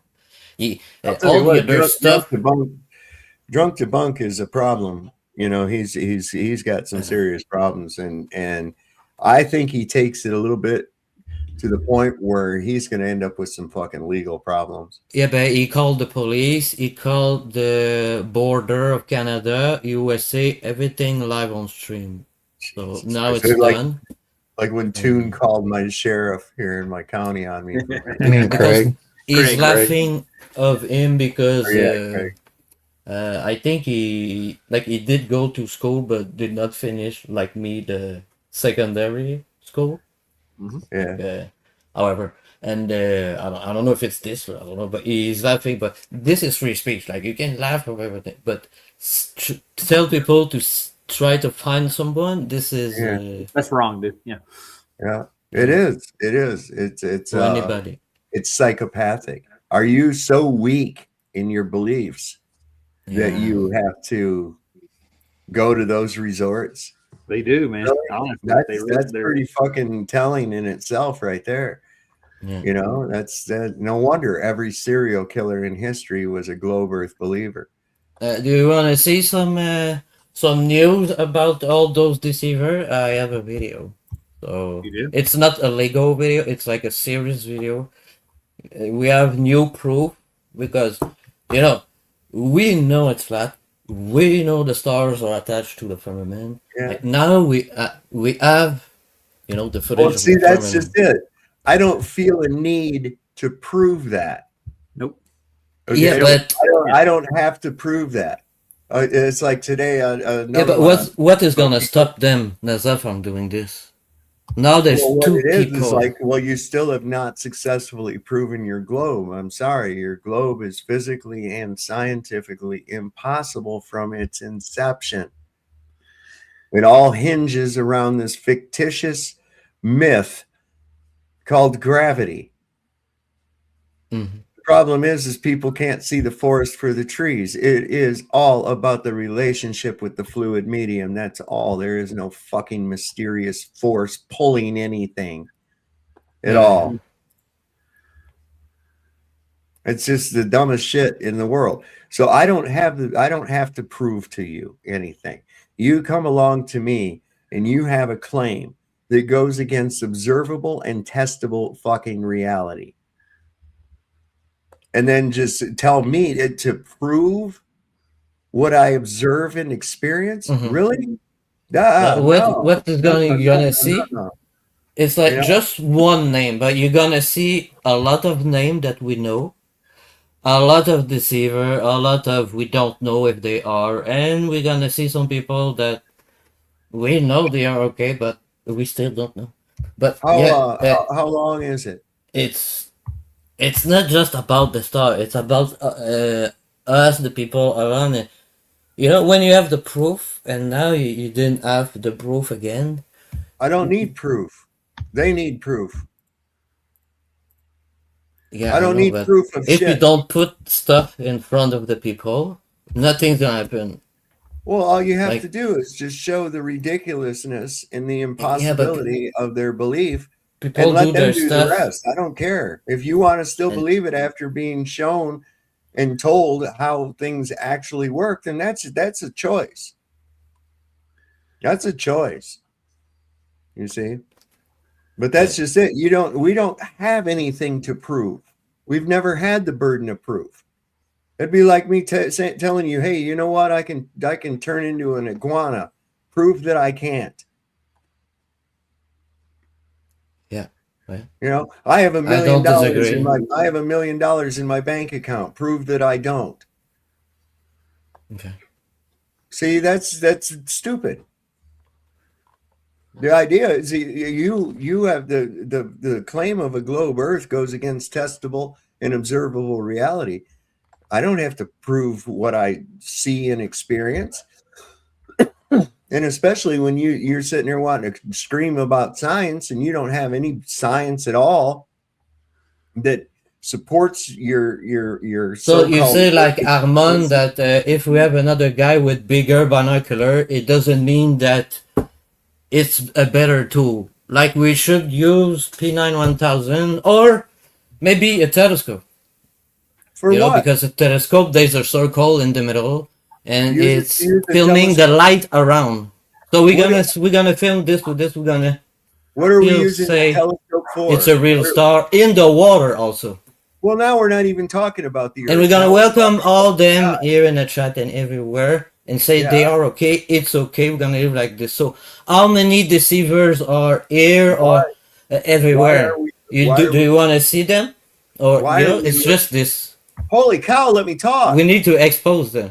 Yes. Okay. How you never answered my question? How long is this video? Oh, it's not long. It's like 5 minutes. But Okay. it's important. It's us. It's about You don't have what to we sell do. it. You've already sold You know? it. You've sold it. Don't buy it back. No, it's okay. Okay. You've sold Thank you. it. I really appreciate that you were gonna play. Right, I don't right. want to. So, It's rare my- on the panel. There's like a delay. I'm sorry. It's Go, So go, go. this is another trap everybody gets pulled into too. Yeah. Look at the fucking sky. Why are we looking at the fucking sky? Your claim is about the Earth. Why are we looking at the sky? Well, that proves that it's a globe. No, it doesn't prove any such thing unless you have an assumption of a globe to begin with. So I don't want to talk about this. It's okay. We know it's flat. So it's. Well, that's what I'm saying is that people got to get out of this idea that you have anything to fucking prove. Yeah, but it's not just when you say, look, it's flat because it's flat like this because it's level flat. Like, there's also the stars now, and we have the firmament. But because how we do have the bigger, stars prove it's flat? But like people love to see something like, oh wow, and like, but oh how okay, it's does not it starts like this, you know, and you also need to How put do like the now. How do the stars prove the condition of where you're standing? You know what I mean is people all you know they see NASA blah, blah, even if NASA say it's fake on the website and people are say oh no it's not real, but when if you show it like now I just like got 25 million in print on video on YouTube. It's like I don't want to talk about this, but the So- thing if you don't put it in their face, you just say the earth is flat or it's not. I don't give a shit about it. The people, if they're curious, can come and listen. Okay? If they don't believe, I don't give a fuck. No, I know. Why would I? I don't care. None of it matters. What That's DJ's their trying to perception. do. You can either believe something that is fucking silly and impossible, or you can be grounded in reality. That's your choice. It's a part of it, you know. When I made a video, Lego of Trump and everything, it's part of it. People look at the show of Trump, like I include everything because it's all Right. included. Yeah. You know, we cannot say it's okay to talk about the flat Earth and invite someone talk about flat Earth or it's flat, it's flat, it's flat, it's flat, but not the stars. You know, there's something happened. There's some people, and I have a list now. And yes, and we can just play a video. You know, so I love you. I love everyone. It's real easy I didn't to- want to talk about that. You know, It's real easy to determine who's lying, and those are these people that are still it's- proposing yeah. their ridiculous fucking idea, even after being exposed to mountains and mountains of evidence and proofs that it cannot be as they dictate or as they postulate, and they're still clinging on to it, despite the fact that they've been shown that here's another way. They come at you in an adversarial way. Okay, they're not interested in a conversation at all.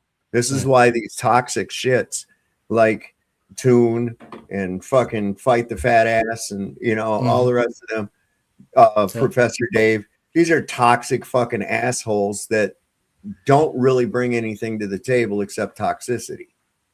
Okay. They're not really given, they do not ever really address, like I had a hell of a time trying to get Toon to address the fluid dynamics impossibilities regarding specific volumes of gas needing containment.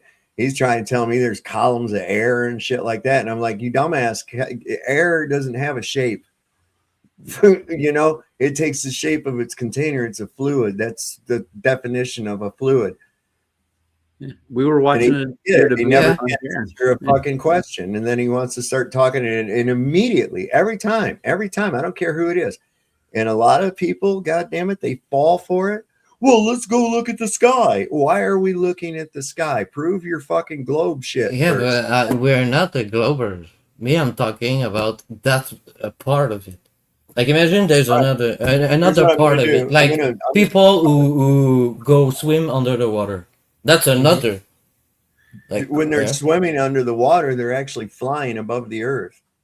There's people underwater, flat earth. They do like we all are together. They try to divide us. Yeah. So what I'm saying, there's a lot of people here right now in other place, other stream, whatever, and they are all welcome and they take place, and it's like a new narrative that it's okay, you know, but it's not okay because nothing's gonna change. Never. What's changed is like it's not okay. The million view on TikTok. Now TikTok, no, you don't space is fake. Well, DJ's wanting to grab a hold of the astronomy community. I'm pretty sure, like, you want to get rid of Red's rhetoric, astronomy live. And talk about everything. Well, the fatter. It's not. Well, when I try to push someone with millions and millions view, and I just did in 1 month, and I stopped today because it's hard. But yeah. Well, those people have a serious belief, DJ. It's going to be really hard to persuade them otherwise. Most of I'm not trying to pursue. I do this in my time after work. I'm just want, you know, play video, show you guys sometime when I come or whatever. Yeah, we've been dealing I'm with not here to just say, that's the proof, and I just want to push someone, and I got 25 million views on my 20 video I did since 1 month on YouTube. You know? Here's what you do. You put out the information, let it be digested, and don't respond to the trolls. It's real simple. No, never. It's real fucking simple because it's for the edification of the one that will get it. I don't have comment open. So, yeah, again, and even, and I hope Reds knows this too, astronomy is not science. Yep. Okay, it is so not. cosmology and Genesis, the first page of the Bible, the creation, it's not. So I'm going to play your movie, or let you play, or I'll play your movie here, and then I'm going to get on with myself. I'm sorry, Sav. I'm going to run. Start teaching people how. God bless you, my friend. Great. Okay, so we have to stop talking in order for the movie to be able to be watched. I'm sorry. D-Man, thanks for coming up, brother. I'm sorry. I'm sorry, guys. You're all right, man. I threw a picture on the back for you too that you were all talking about. Thank you. I'll be listening. All right, brother. Thank you, bro. I will start teaching people how to pay attention and question everything you look at.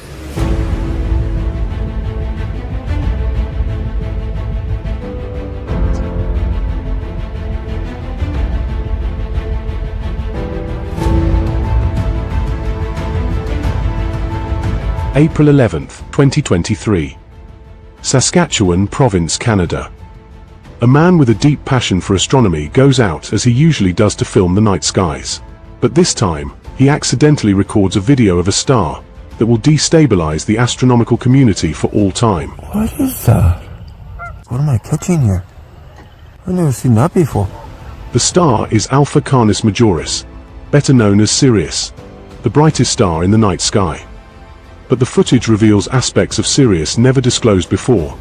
It has a structure, and generates some type of electrical impulse. You can kind of see a faint triangle on this side too, where it points out. Yeah, it flashes off and on, kind of. That man is Mikey Smith, a flat earth activist and an expert in digiscoping, the technique of capturing videos by connecting a smartphone to the eyepiece of binoculars. And the very technique he's been using so far to record the night skies. Mastering this method, Mikey Smith soon succeeds in recording more stars, showing identical structures and behaviors, like Venus, Capella, Vega, and Jupiter. He even gets footage of some sort of static texture behind the stars he calls the firmament. There's obviously a firmament there. You're looking at it. There's so many things wrong with that statement alone, I don't even know where to begin. But his discoveries spark a massive backlash. But we're doing our own thing over here. We're making fun of Mikey, the real star man. Accused of producing distorted shapes of stars, due to poor equipment and lack of expertise, he becomes the subject of harsh criticism, from flat earth opponents to flat earth proponents. I'm recording the firmament and the stars. That bothers you. You're not recording the firmament because firmament doesn't exist. I wanted to try to do something more natural, so I went to binoculars. You have inadequate camera stuff. Whatever's doing that, it's your lenses or something like that, that's showing those pictures like that. They refuse to accept that he is the first one to record the night skies, like no one ever did, and that no telescope, no observatory, and not even NASA could replicate his work. The firmament is also stationary. Where's the firmament? Why haven't we seen it? Why are you the only person in the entire planet, other than Sam, who says that they've seen it? All the telescopes worldwide, whatever their size, are incapable of showing us clear pictures of stars. But on February 25th, 2025, Samuel Abukaya, a fellow flat earther from Israel, who's been closely following Mikey Smith's work, releases the Telescope's Conspiracy video series. In this series, the ineffectiveness of telescopes and the advantages of digiscoping for stargazing are explained for the first time, validating Mikey Smith's achievement and reinforcing his credibility. All they are showing us are big blurred spots of lights, and we are being taught that these are the precise shapes of the stars. Even within the flat earth community, misinformation about the shape of the stars is being exposed. Oh, Jimenez is the best. His pictures are great. To understand, so there's some kind of a side up here, going on, yeah. This is a star, zoomed in with a P1000. That's not a clear star, guys. That's not a clear star. The stars are not in water. The water is above. This is not a clear video of Capella. There is Capella. But Sam doesn't stop there. Conscious of the importance of Mikey's discoveries, he goes out on his own to record the night skies, using Mikey's techniques. This move is a success, as Sam's observations fully corroborate Mikey's discoveries. New footage of the skies above the Holy Land confirms the shape of stars Mikey already filmed. But with more powerful high-grade binoculars, Sam witnesses much more. Here comes the pain. No pain, no gain. Stars that spin on their axes, that discharge energy, and that show reflections.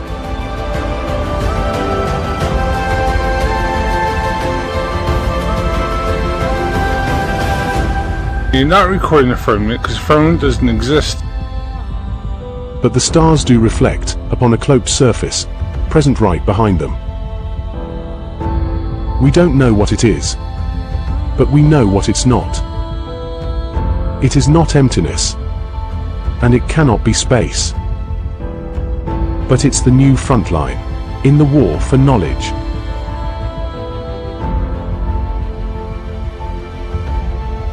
Welcome to the front line.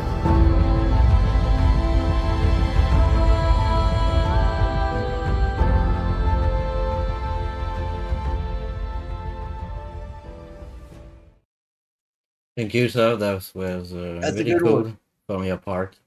Whoops. Wait, what's that? Oh yeah, I just want to show you this. It's a.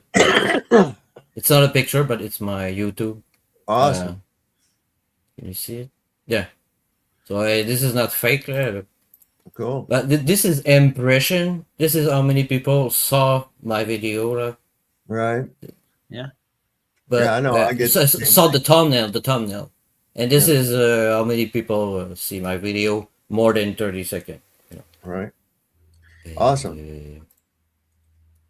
Yeah. That's pretty awesome. If people want to see some So stuff like a lot this, of times or I like have maybe a lot this. of times I run into that, and these people, they say, well, if there's physical containment, because they freak out if you use the term firmament, they lose their fucking minds. Right? They can't handle it. I get that. Yeah. So I just say, I say the physical containment, and they say, what physical containment? I said the physical containment necessary to have a specific volume of gases. Yeah. Fluid and such. And it's important that you differentiate and use the plural gases. Okay? Because they go, oh, well, we have a pressure gradient. Yes, that's because we have gases. We have dynamics. We have heating and cooling of these gases. We have an expanding dispersal area from their source of production as you get higher. We have a temperature gradient, which also reduces pressure. And they go, well, it goes to zero. I said, it never goes to zero. That's a mathematical prediction based on a perceived pattern. That's not a reading. It's a calculation. It never goes to zero. It can get very, very, very low compared to where we're at right now. But you have to say, look, it's also relative. There are creatures that live in the ocean at the deepest depths that without that pressure where they live, if you bring them up out of that, they'll die. It'll kill them. Same as it will a human if they get up too high without something to keep them compressed. The whole reason you can breathe is because you're compressed. Why are you compressed? Because you're displacing a confined volume of gases. Yeah, there's a couple, two person who just moved here since 3 months, and he was buying a can of spray to spray black his table, and he's now a flat earther, like in 3 months, and because of me. But I say, hey, you know that you need the container also for the gas. He was like, yeah. And I said that's why you can fart, and the wind and everything is here inside. It was like, damn, that's so true. Yeah, I mean, that's once you put it into practicality, I mean, it's where's the formula? Where's the science? Where's the citation? It's like, motherfucker, nobody needs to tell anybody that you need a container for a specific volume of gas. How do you not know that? Do you not have tires on your car? Do you not breathe? Do you know? I mean, what the fuck are you thinking? When I go space with a rocket, they make a hole. Where's the space? I explain to him, that it's gonna suck the air. No, it won't suck the air. It'll blow shit, the you're air. Right. Everything is logic with flat Earth. It won't suck the air. It'll blow the air. No more nothing. The air will blow out. It won't get sucked out. It gets blowed out. When you see the rail car that they reduce the pressure in and it collapses, right? It didn't get sucked in. It got pushed in. Got compressed. Yeah. It got pushed in by all the walls. Yeah, gentlemen, I love it when you take them to zero. Like, can you get a gas to go to zero? Can you switch? Zero can't be achieved. Nope. It's just one of those things, man. And that's the reason that there is never a condition where an object is not subject to a fluid medium. It's never going to occur. And everything revolves around the relationship of the object in the fluid medium that it's in. And like I said earlier, when you go in the water and you're swimming, where's the earth? It's below you. You're not falling down to the earth anymore. You're actually flying through it. It's actually dense enough that you can control where you go and everything. See, it's people got to get this idea of that it's always there's always a fluid medium, and you're always going to be subject to it. That's it. No fucking getting away from it. Not even with a vacuum chamber, because then all you have is a very thin fluid medium. It's crazy. Don't think they've got And it's one. going to be dependent. Zero. Yeah. And that's going to have to require a differential of pressures in order for it to exist in the first place. Even a vacuum requires a physical container. So, now you got when you go too far, the people brains melt and they turn their back and they take their hands on their head, they bend down their head and they say, okay, now stop thinking. No, they get mad. I know the effect. They get angry and say, go to school. Why? So I can believe stupid shit? The program is holding them, it's glitching, in their brain. It's like melting. That's all right. Maybe it needs melting. Since our support of Israel, we've had this emergence of transgenderism, of homosexuality, the estrogenifying of the American man, the attack on whiteness, the attack on masculinity. We've had, this feminism being pushed.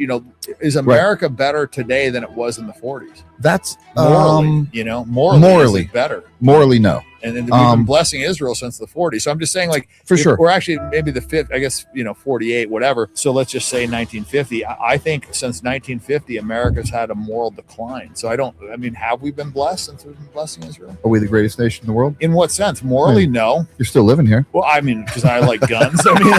Listen, I'll give you that. Yeah. I've traveled the world. Yeah, I would choose America over anywhere. I'm not like anti-American. No. I'm just saying, I think our morals, since we've supported Israel in the 50s, have declined.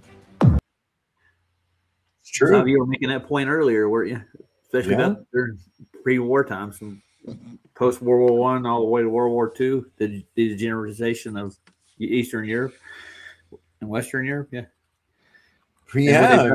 Thank God, look at the Weimar Republic. What was the problem there?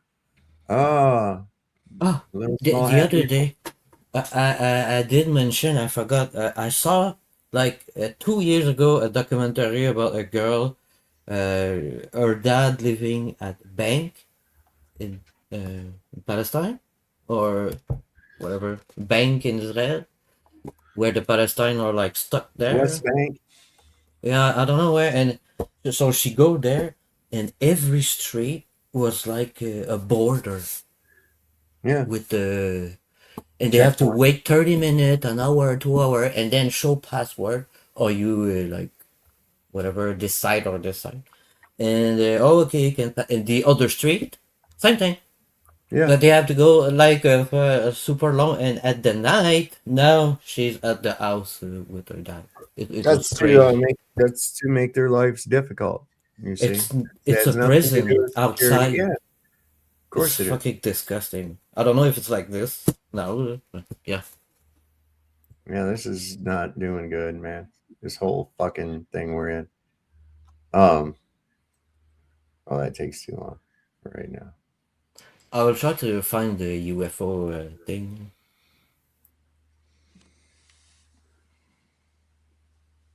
Oh, I think. Oh yeah, this NASA. That's a good story too, right there. Goes back to 96, where we actually. Well, I'll let him tell it. This is disgusting, man. In 1996, the Israelis, using an Apache helicopter, made here, of course, in the States, fired an air-to-ground missile into an ambulance filled with women and children. They killed 3 children, 2 women. I was just in front of the ambulance when it was hit. And I collected the bits of the missile and got the computer plate and fitted it together. We had to take some of the bits from the bodies. The United Nations helped me, UN troops.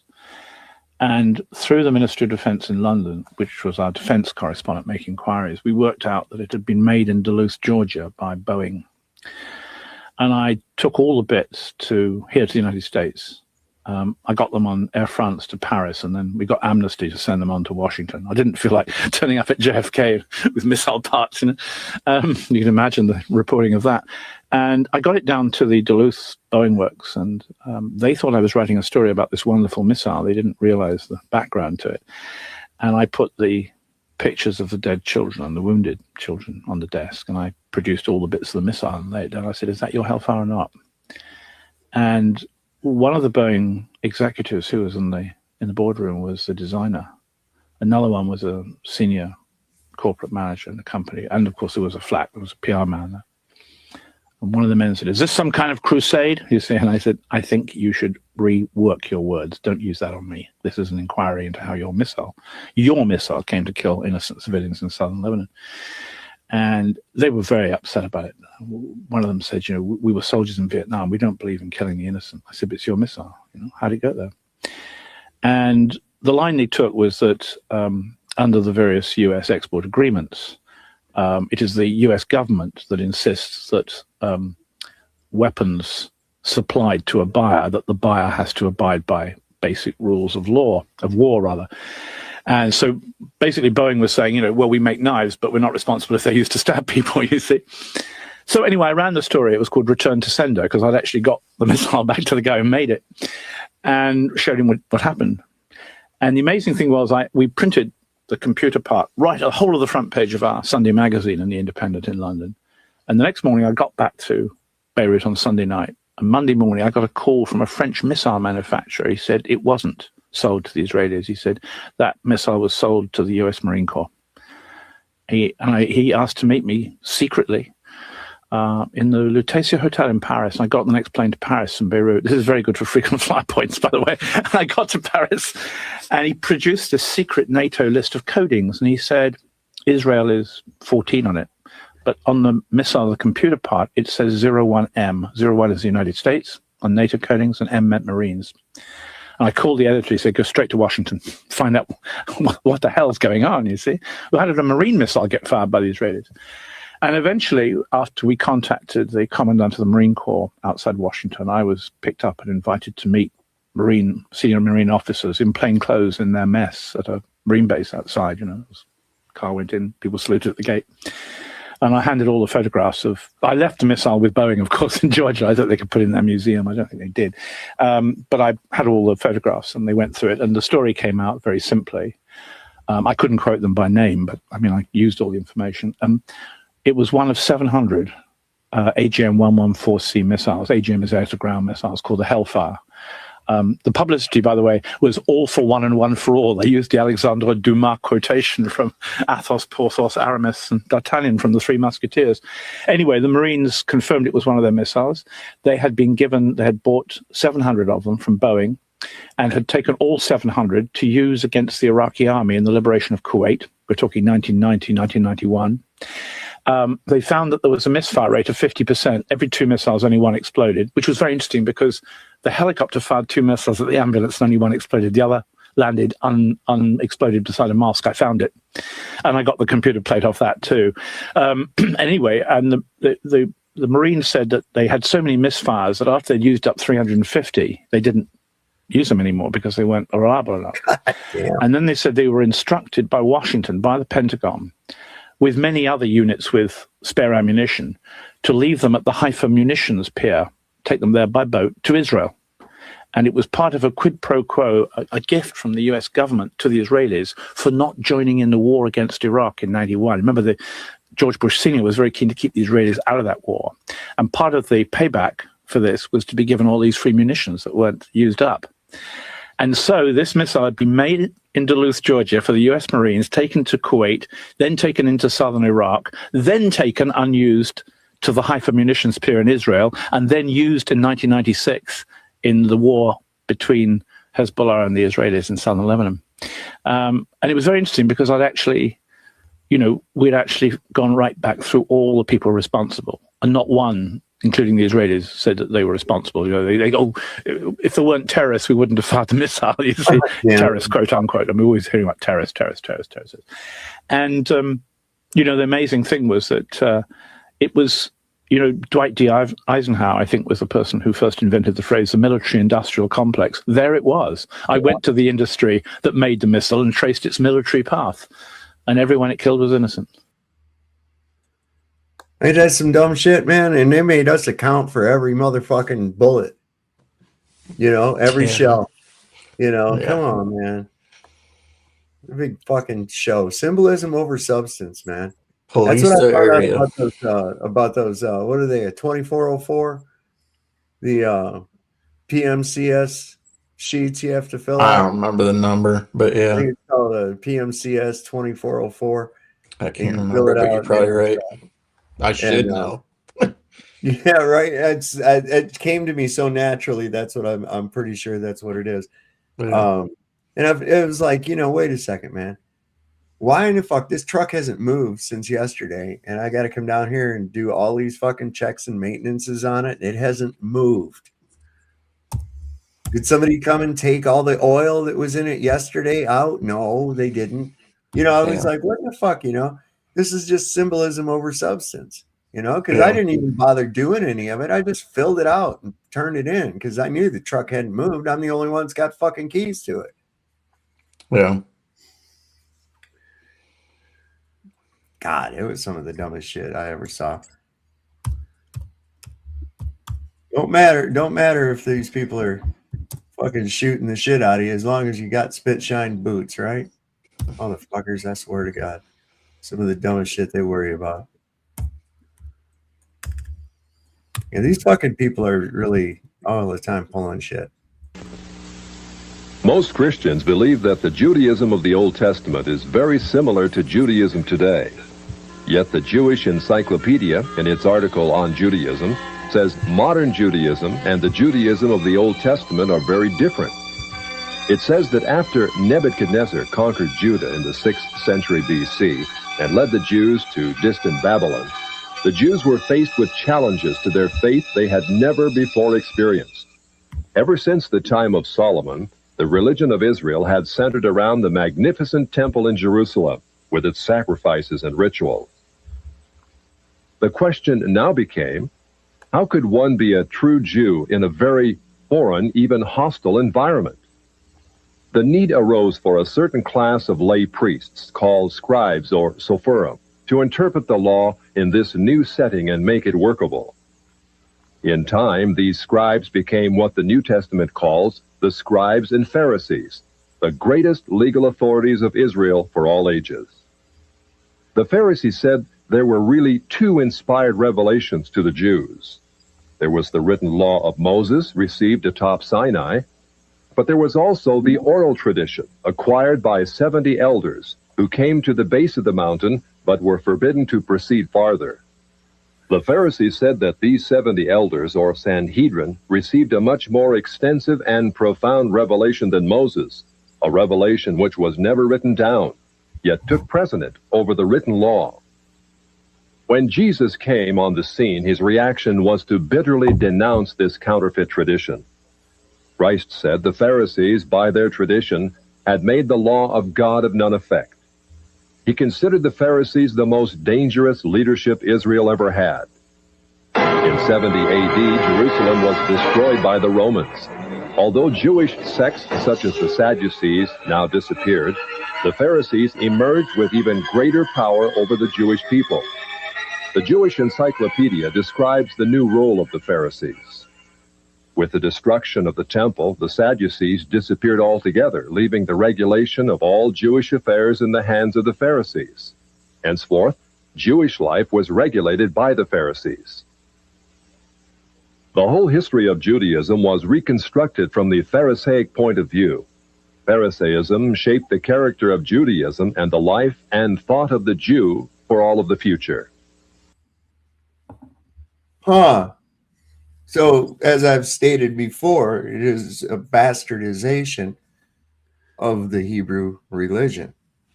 And this is what Jesus was going on about, man. Yeah. This is why it's the Babylonian culture, wasn't it, that influenced the Pharisees more than anything? Yeah. Yeah. Weird. I was just looking at one of Drunk Debunks. He said, I can't add letters. He was making reference to algebra to a point, to Einstein's equations. Oh. The value of, light squared. Yeah.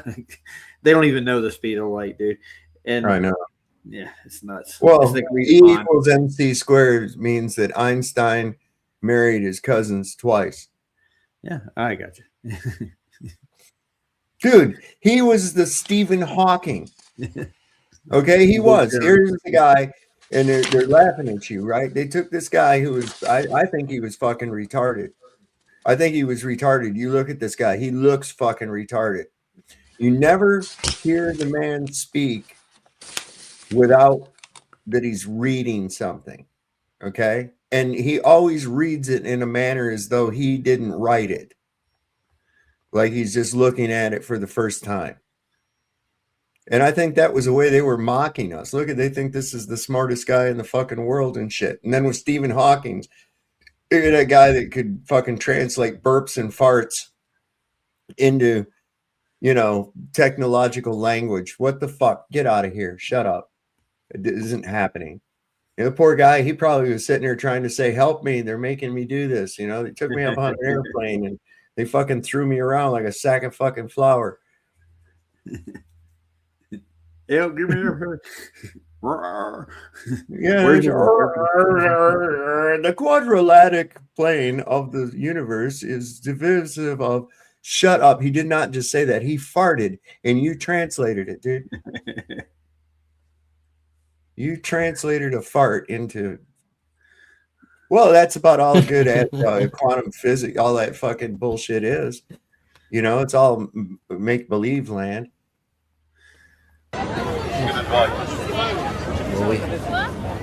Stay away from the vagina, or you will get yourself into some serious trouble.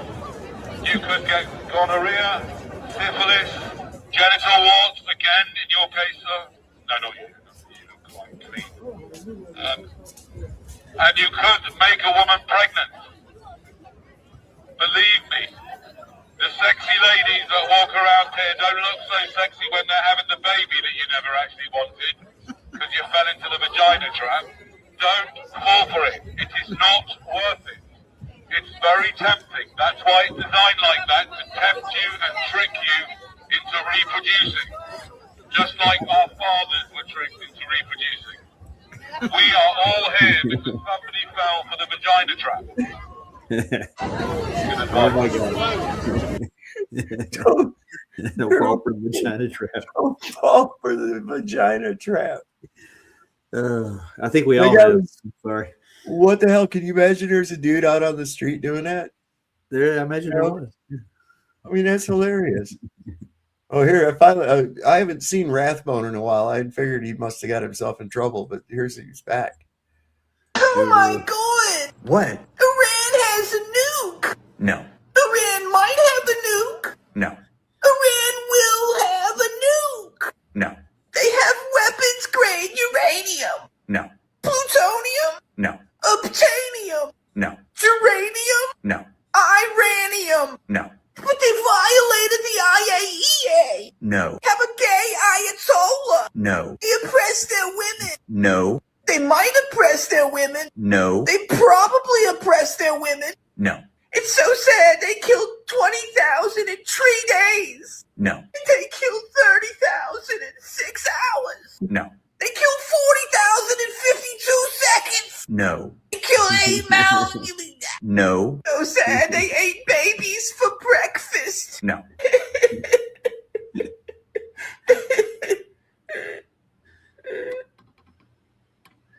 No.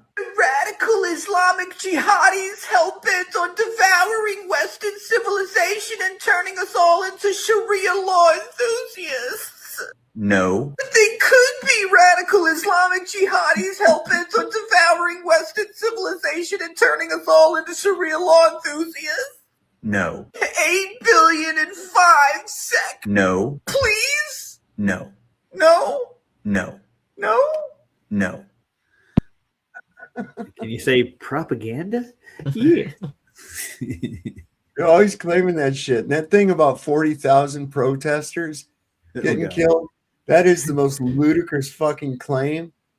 Are you kidding me? I want to meet those snipers, man. They are good. No shit. I have Iranium. Iranium, yeah, no shit. We call it unattainium. You'll never get it. Unobtainium, yeah, no doubt, right? Oh, the Trump phones are here. The Trump phones are here. Yay! Oh no. For $100, they say you can stream with this. Stream live on street. Listen, This I think is an attempt, because there was these people finally, they got tired of getting the runaround, and people making TikTok videos and shit about, hey man, Yes. we put $100 deposit down on this fucking $500 phone that you're supposed to have, this Trump mobile phone, and we still haven't gotten it yet. And so now It was crazy. Yeah. Listen, I think that they're what they're doing is they're saying that they got the phone is going to be coming out. They're going to start shipping them right away. And the phone that they're showing now appears to be like as cheap as a phone like you could buy on fucking Temu, and it's just gold is all. I'm not kidding you, man. Just buy the spray paint. Yeah, that's all you need. Yeah, that's all you need. I can make a Trump phone if I wanted such a thing, but I don't want to get beat up. $100 for $100. I think you can have like a 2-core and 2-core or 4-core. It's not good. Yeah, you want to take your life into your own hands, man? Go wear a fucking "Make America Great Again" hat down to the gas station. My phone is 10 years old. I'm not gonna say which one, but it's 10 years old. I don't want to maybe know more. which one. I want you to keep that a secret. It's not even lagging, but for $100, I think the screen is lagging when you scroll. Yeah, for sure. Awesome. Ow. There, look at there. I lifted my leg without having to pull it up with my arm, all on my own, so I could cross it over my other leg. Fuck yes. I'm healing, baby. I'm healing. Normalizing there. Nice. Oh, I hope the fuck so. This is getting to be such a pain in the ass. So I guess the real reason Donald Trump decided to fly to China was to retrieve those ever-elusive Trump mobile phones, okay? So he announced yesterday, or their Trump mobile Twitter announced yesterday, that those phones will start delivery this week. But there's a couple weird things about this. Number one being, this was the phone that they were originally promised. It looks like an iPhone. You can see even comparatively to my iPhone. So a lot of people bought this phone thinking that they were going to be receiving a high-end phone, but this looks like what they're going to actually be getting. And a lot of people can't help but point out that this phone looks very similar to a lot of the phones coming off of Temu for under $100. Some have even pointed out, including like the community notes in Google, that this phone appears to be a reskinned Rebel 7 WingTech Pro or something. It's a phone that sells off of Amazon for $126. Now, here's what I think is happening. I think that the Trumps felt the pressure from the media and all of us speaking about these phones, that they decided that they were going to drop this trailer that I'm just going to let play below really quick, to say that, hey, the phones are actually coming. It's a different Don't phone. worry. Look. The problem with this, though, is that they turned the comment sections off on that video. Now, I don't think the phones are actually coming. I think that they dropped this trailer to try to get us to stop talking about the phones, because they think that we're just going to believe and be like, oh, yeah, well, the phones must be coming now. Except the people who ordered those phones can't congregate in the comment sections of Trump mobile Twitter like they were doing before. They were corroborating stories saying, hey, I didn't get my phone. Did you get your phone, right? Well, they can't do that now because they turned off the comment sections and deleted every single prior post. There's only 3 posts now on the Trump mobile Twitter because everything previously has been deleted. I also think that's because they're trying to cover up the fact that this was the original phone that they kind of promised. And now this is what these people are getting. All funny stuff, all very interesting. I really don't think these people are getting their phones at all. I think this is a ploy to try to get people to just stop talking about it. But anyways, my name is Mercedes Chandler. Give me a follow or you into my face again. Thank you. Goodbye.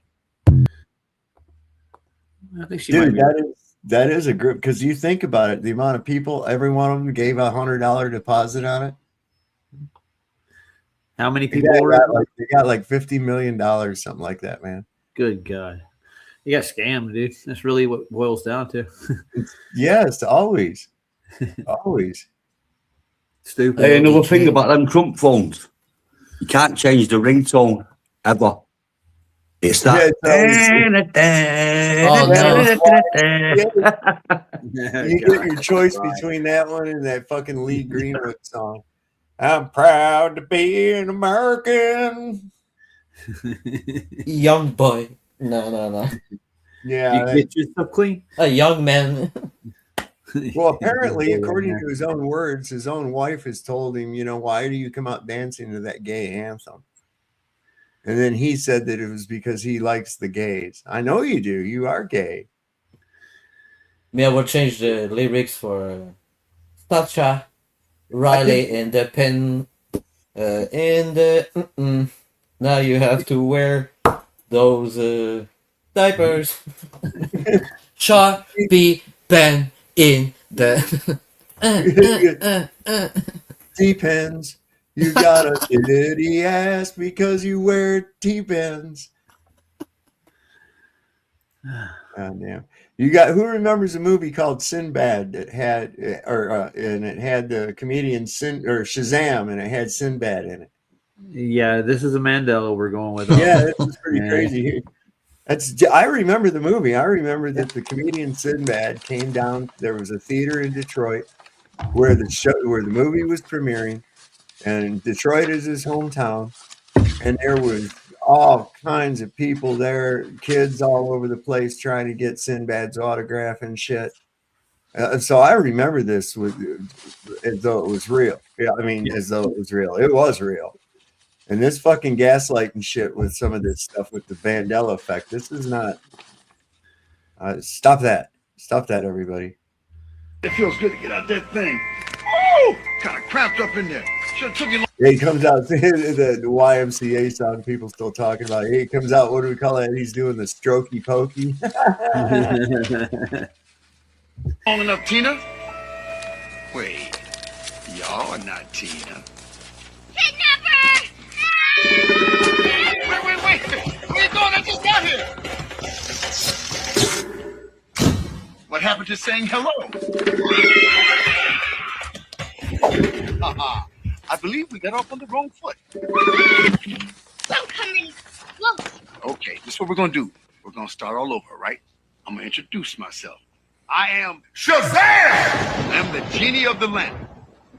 And you are? You're not a genie. Genies aren't real. Every time I come out the lamp, I hear the same thing. You better get out of here, all right? Oh, you will. But you going to toot me to death? Shazam! Not going to scream again, are you? Because, look, if you do, I'm going to have to take one of your wishes away. He is a genie. You're a little Tina. That was my mom's name. How long have I been in this lamp? She has kids now? I thought we had something going on, man. Now, I know I'm 2,000 years older than she is, but look, Clint Eastwood did it. It can happen. Age ain't nothing but a number. You know what I'm saying? Wait, No, I remember that movie, man, and it's real. Yeah. Yeah. For them to say, and he gets real nervous when he's asked about it too. I was trying to find a freaking see if I had some old PMCS forms, but all I could come up with a TA50 list.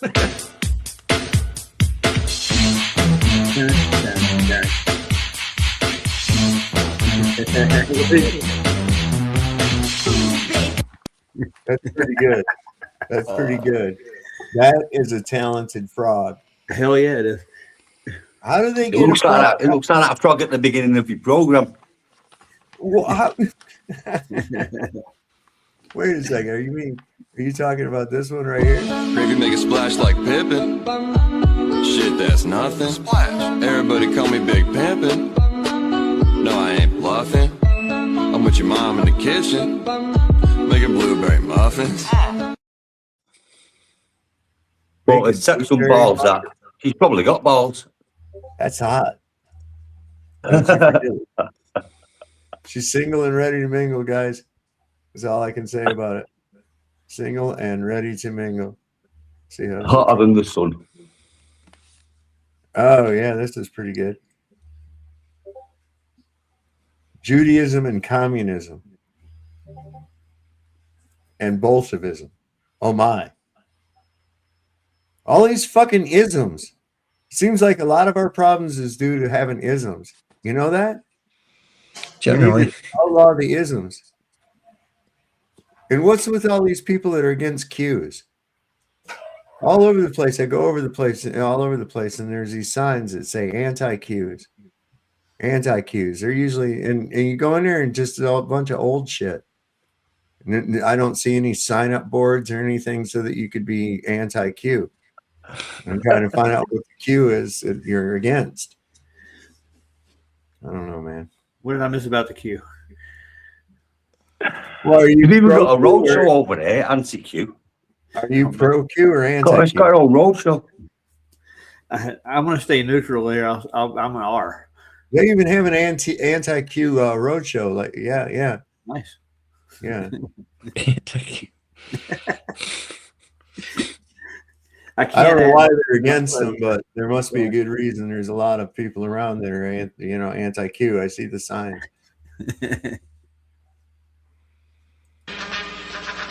It is thus not surprising that as the 20th century dawns, we find Jews turning their attentions to the overthrow of one of the last monarchies still opposing Jewish advancement, the Romanov dynasty of Russia. It is well known that the Jews had long hoped to overthrow the Tsar. It was natural then that Jewish philosophers such as Moses Hess and Karl Marx should contrive a philosophy that could make such overthrow possible.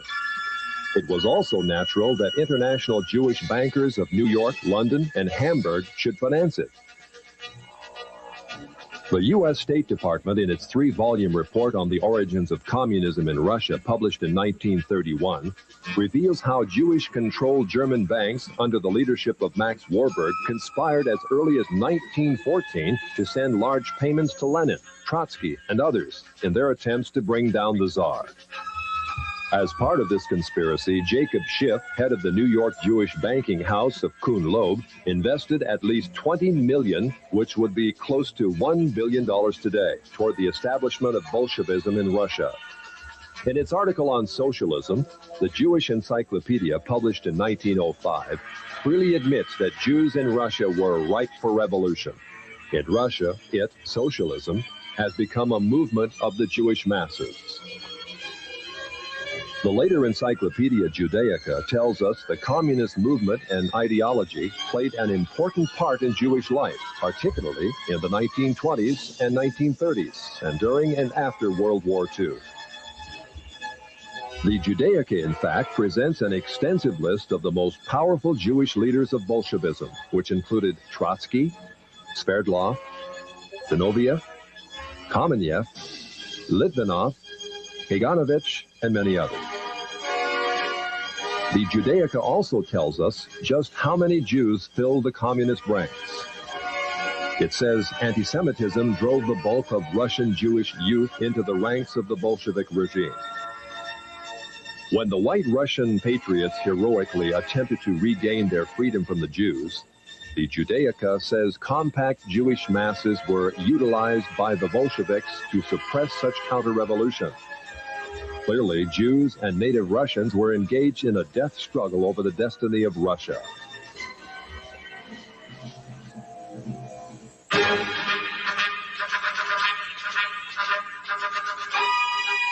Unfortunately, the Jewish masses won.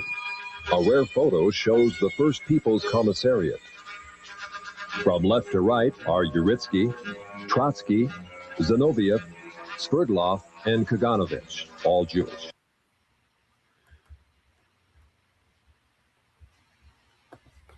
That's no good, man. Like, I don't want to laugh, but the name Bolshevism it sounds like bullshit. It is. It's bullshitism. Yeah. Like, is that a joke? No. That was the wrong name. Yeah. No, it's not bullshit. It's bullshit. No, I know, but we have all these really stupid words for things. Like Trotsky, coming from New York, he might have had a chance to try out those tunnels too. Yeah, he probably did. Probably built a few tunnels. They have a propensity for tunneling, scurrying, fleeing. It's a rat-like behavior, isn't it? So it is. Continued paranoia. That's like. And where does that paranoia come from? Where does that come from? It's probably going that worried about somebody being on to your bullshit. That's probably what it comes from. Like the Puff Daddy underground tunnel to go right away to the Playboy Mansion, and they got cut. Mm-hmm. There's not a lot of people know about it. There was a tunnel from Puff Daddy house to Playboy mention out. Crazy stuff. Whatever happened to Larry disgusting, Flint? man. What? Okay. Have you ever wondered how we've come to normalize the idea of people returning to their ancestral homeland after 3,000 years, while at the same time demonizing those who had been living there and were forced out from their homes and villages? Because for years, not just you, but Jewish people around the world have been told lie after lie to justify it. We were conquered by the Romans, we were conquered by the Byzantines. They did a lot of bad things to us, but they didn't really exile us, contrary to what people think. The loss of our land actually occurred when the Arab conquest took place in the 7th century. What if I told you that by the time Arabs entered Jerusalem in the 7th century, there were no Jews left there? And more importantly, that it is the Arabs who invited them back. And that's not even a disputable historical fact. The Muslims are the ones who allowed the Jews to return and live in Jerusalem. I am not familiar with any sources showing the exiling of Jews or others from the land during the Arab conquest, or of any testimonies of such an expulsion. In fact, the opposite. These are respected Jewish historians. Do you think the Prime Minister of the only Jewish state doesn't know the history of his own people? This wasn't an incidental lie. It's a lie carefully designed to demonize the victim, to make sure that no matter the crimes Israel commits, the children it slaughters, or how often this plays in front of your eyes, you remain incapable of empathy for Palestinians. The lie about Arabs expelling Jews wasn't Netanyahu's first, nor his last. Hitler didn't want to exterminate the Jews at the time. He wanted to expel the Jews. And Haj Amin al-Husseini went to Hitler and said, if you expel them, they'll all come here. So what should I do with them? He asked. He said, burn them. A lie so obvious, so offensive, that even a pathological liar like Netanyahu had to retract it. Nor was he the only Israeli leader to lie. They all have from the very, very start. And on the 78th anniversary of the creation of Israel, it is time to expose these lies. So you know that Israel's history is not much different than the brutal present the world is finally seeing.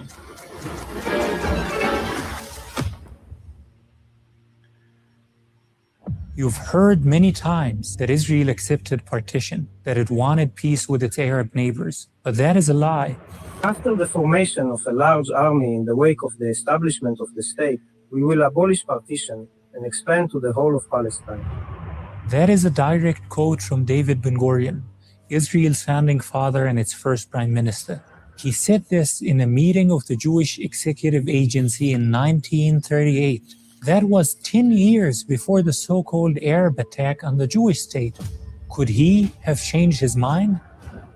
No. It was, according to his own words, a strategy, a very effective one.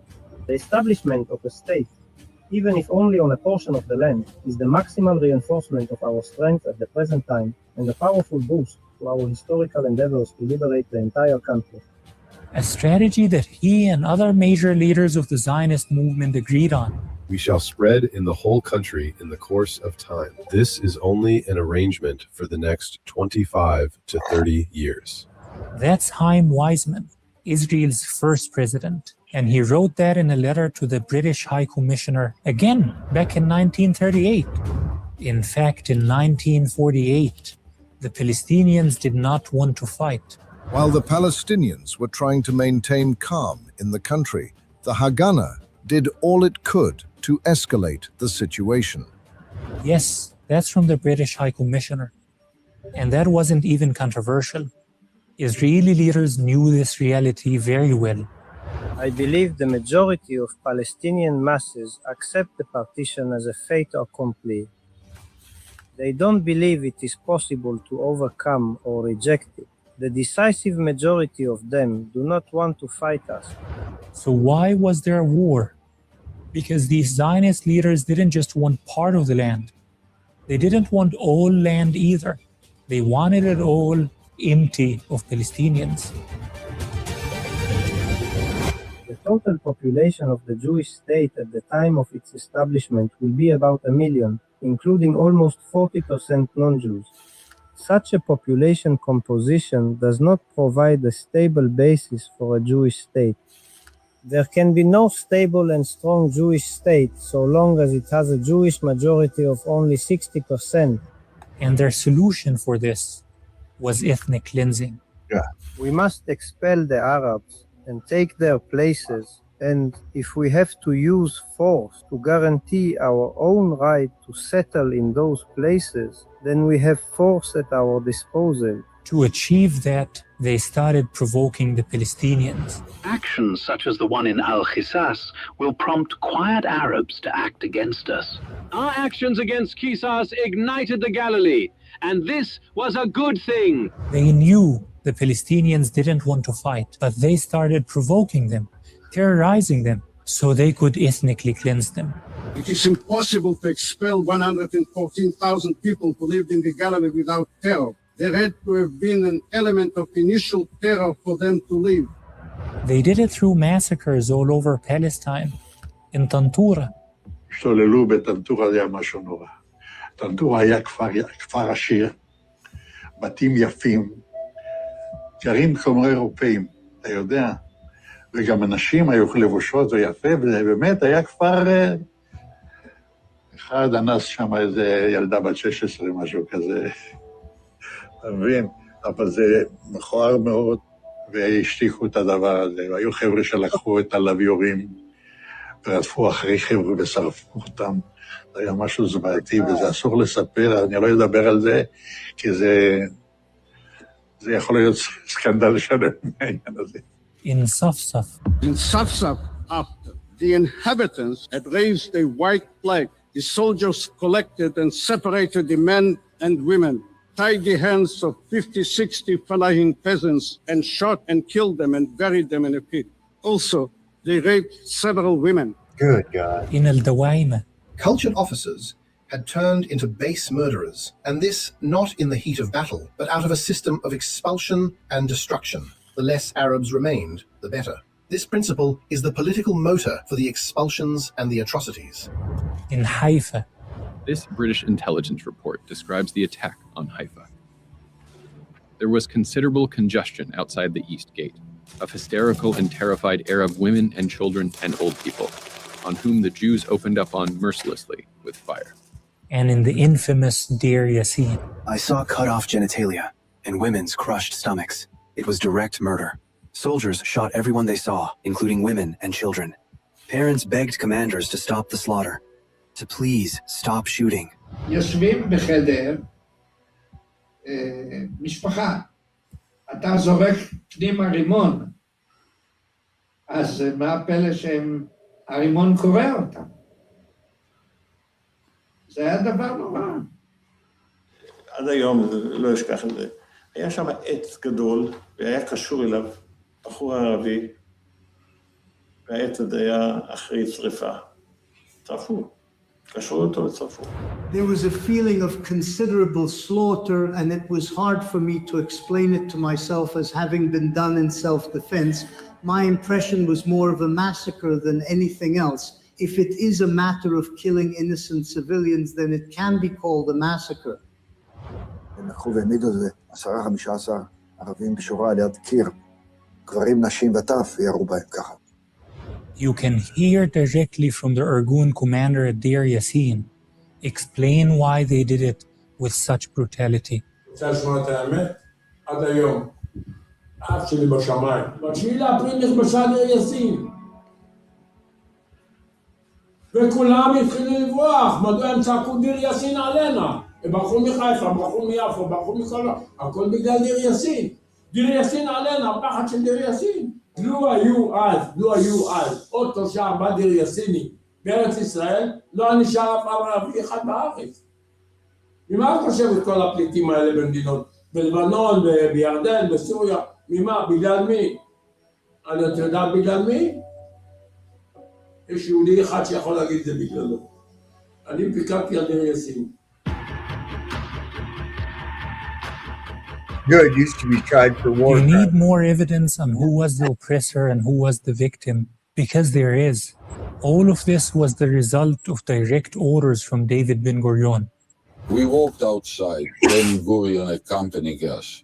Alton repeated his question, what is to be done with the population? David Ben-Gurion waved his hand in a gesture which said, drive them out.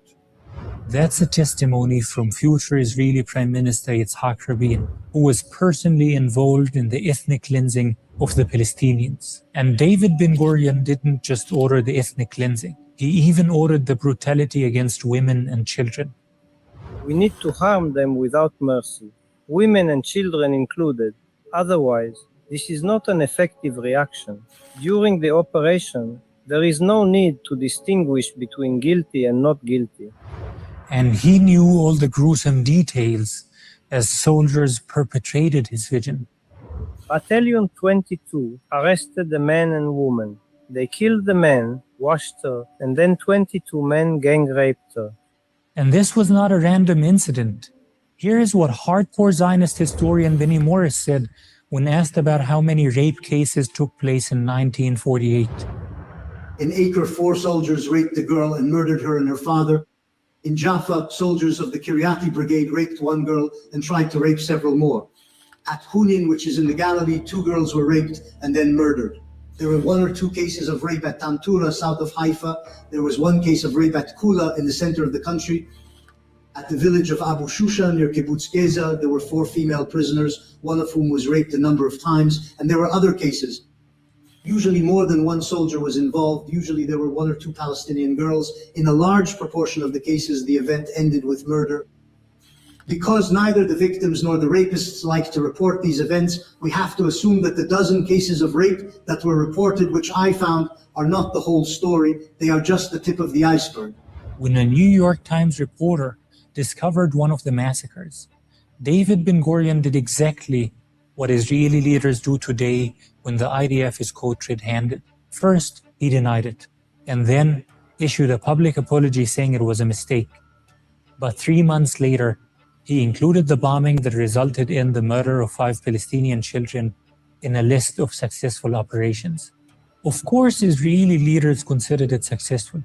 You heard the Israeli commander at Deir Yassin explain why.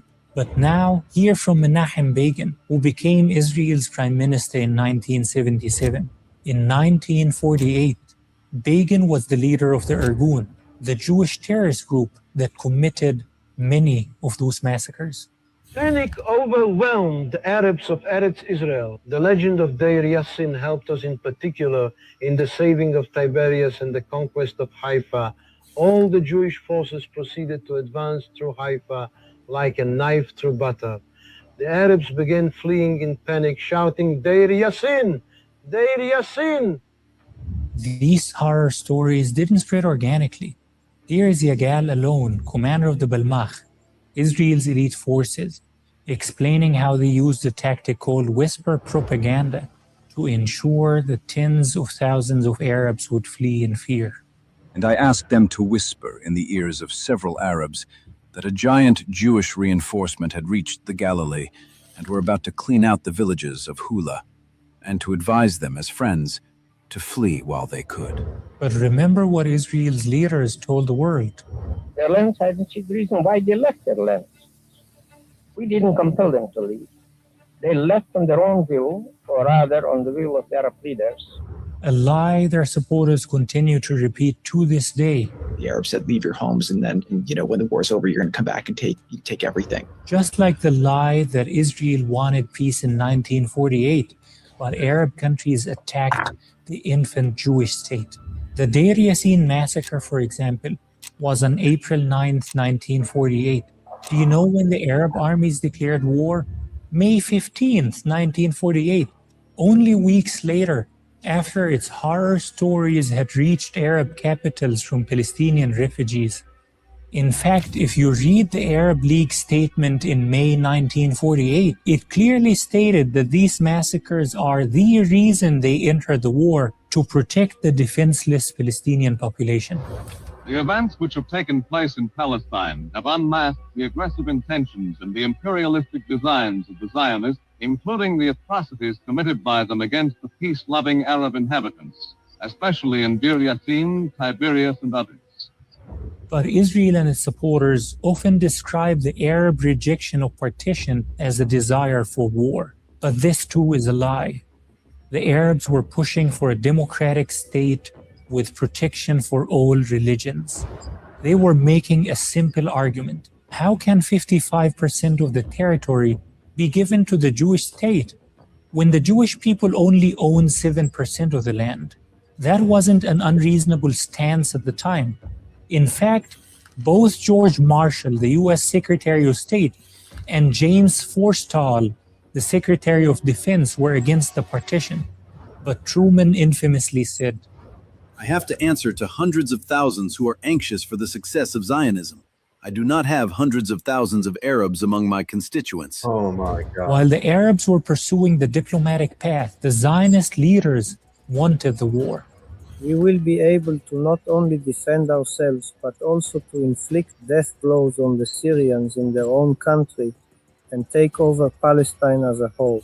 We can face all the Arab forces. This is not a mystical belief, but a cold and rational calculation based on practical examination. They even killed the UN peace mediator, Count Folke Bernadotte, because peace would have put an end to their ethnic cleansing project. The order was given by a leader of another Jewish terrorist group, the Lihi. Like Begin, Yitzhak Shamir also went on to become Prime Minister of Israel, and he famously said, I did what I had to do. I have no regrets, and I have no apologies. Since when does someone who seeks peace kill the mediator? These leaders presented the war as an existential threat to Jews, that the Arabs were attacking Israel because they're anti-Semitic, to get world Jewry to blindly support the Zionist cause, a tactic they use to this day. But in their closed chambers, these leaders knew it was not anti-Semitism. What cause have we to complain about their fierce hatred for us? For 8 years now, they sit in the refugee camps in Gaza, and before their eyes, we turn into our homestead, the land and villages in which they and their forefathers have lived. Moshe Dayan was talking about stealing actual Palestinian homes. Israelis didn't just steal land from Palestinians. They took homes, their furniture, their belongings. And they did all of this in the most brutal way possible. Today, many Jewish people are deeply offended if anyone compares Israeli actions to those of the Nazis. But that's how their own soldiers described their behavior. Where did they come by such a measure of cruelty, like Nazis? Is there no more humane way of expelling the inhabitants than by such methods? It's telling that even for that Israeli soldier, the goal of ethnic cleansing wasn't seen as a problem. It just should have been carried out more humanely. And it wasn't just young soldiers that compared IDF actions to those of the Nazis. I couldn't sleep all night. I felt that things that were going on were hurting my soul, the soul of my family, and all of us here. Now Jews too have behaved like Nazis, and my whole being is shaken. All of these crimes were not a secret back then. When a real and final catastrophe should befall us in Palestine, the first responsible for it would be the British, and the second responsible for it, the terrorist organizations built up from our own ranks. I am not willing to see anybody associated with those misled and criminal people. The criminal people Albert Einstein is referring to here are the Irgun and the Lihi, the Jewish terrorist groups whose leaders Israelis later elected as prime ministers. Begin and Shamir also founded the Likud, the party that Benjamin Netanyahu now leads. After all the lies and manipulation, the world doesn't know any of this. They only know this infamous quote from Golda Meir. When the peace comes, we will perhaps in time be able to forgive the Arabs for killing our sons, but it will be harder for us to forgive them for having forced us to kill their sons. Peace will come when the Arabs will love their children more than they hate us. Suggesting that Arabs hate Jews more than they love their own children is another lie, designed not just to hide Israel's crimes, but to demonize their victims. Are there any other people in history who suffered this level of brutality and then watched the world sympathize more with their oppressors. They define Zionism as Jewish people's right to self-determination in their ancestral homeland, and that opposing it is anti-Semitic. That framing is designed to manipulate you, because no one has the right to commit a crime. You have the right to live, but can you then use that right to justify killing someone, harvesting their heart, because you need a transplant to live? Because that's exactly what they did. Rape, the murder of innocent civilians, the destruction of entire villages, even the killing of children was all allowed to ethnically cleanse the Palestinians and create the Jewish state. How is opposing a crime anti-Semitic? Crimes they continue to this day, crimes they always knew they will have to commit. Listen to Lord Jacob Rothschild explain why his family found the Balfour Declaration unsatisfactory. This letter comes out as a rather compromising letter. I mean, the essential point is there for the Jewish community to fasten on to. You have the first bit, which promises a national home rather than the national home, and then you have the bit that nothing that's to be done should in any way harm the Arab community. Compromising, because it didn't allow them to harm the Arab community. And that was in 1917, before the formation of the PLO, Hamas, and Hezbollah, even before most Palestinians understood what was being planned against them. They knew they would need to harm the Arab community to create the Jewish state, because Palestinians won't leave their land. Never in history, or I think there will be a nation that gives up its land of its own volition. And now they're saying you're anti-Semitic if you don't accept what they do to empty the land of Palestinians. And this isn't about history, because they're doing it again now, but this time in front of your eyes, with more brutality and more impunity. They've destroyed 80% of Gaza, blocking humanitarian aid, raping prisoners, dropping 2,000-pound bombs on families in refugee camps, hospitals, universities, mosques, and churches, shooting civilians for sport, journalists, aid workers, medics, even targeting children. And opposing it is not anti-Semitism. Refusing that your tax dollars continue to fund this is not anti-Semitism. Asking questions of your politicians who enable this is not anti-Semitism. And demanding justice for Palestinians is not anti-Semitism. Have empathy for Palestine now.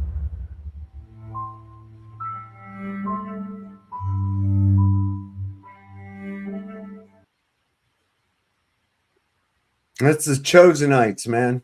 That's the Chosenites. Those are the people that we support. This is who we went to war with. This is the people that we went ahead and having this short-term pain for long-term gain. Yeah, did this for. That's who's running your country too. Terrorists, literal fucking terrorists, man. They're evil. criminal. Yeah. Absolutely fucking evil. Yeah, genocidal bastards. They are. They're horrible. Ugly fuckers as well. Yeah, they do. Yeah, I mean, if that's, come on, man. I know God would do a better job than that. Jesus. You know? I mean, I'm not buying it. You know? Ladies and gents, I've got to set the big man out. Hello, big man. Oh, God. Here's some funky shit. Okay, can you post the last link in the chat? Somebody wanted it. Yeah. Hang on. Right, boys, thank you for having me from across the pond. I'm out of here. Catch you on the flip top. Later, bro. In a bit, Brad. dudes. Yeah, there it is. Copy. Pastorinio. There it goes right We there. fought the wrong enemy. Yeah, no Yeah. shit. You know back shit. wrong dog. Now on this episode of Ow My Balls. Uh-oh.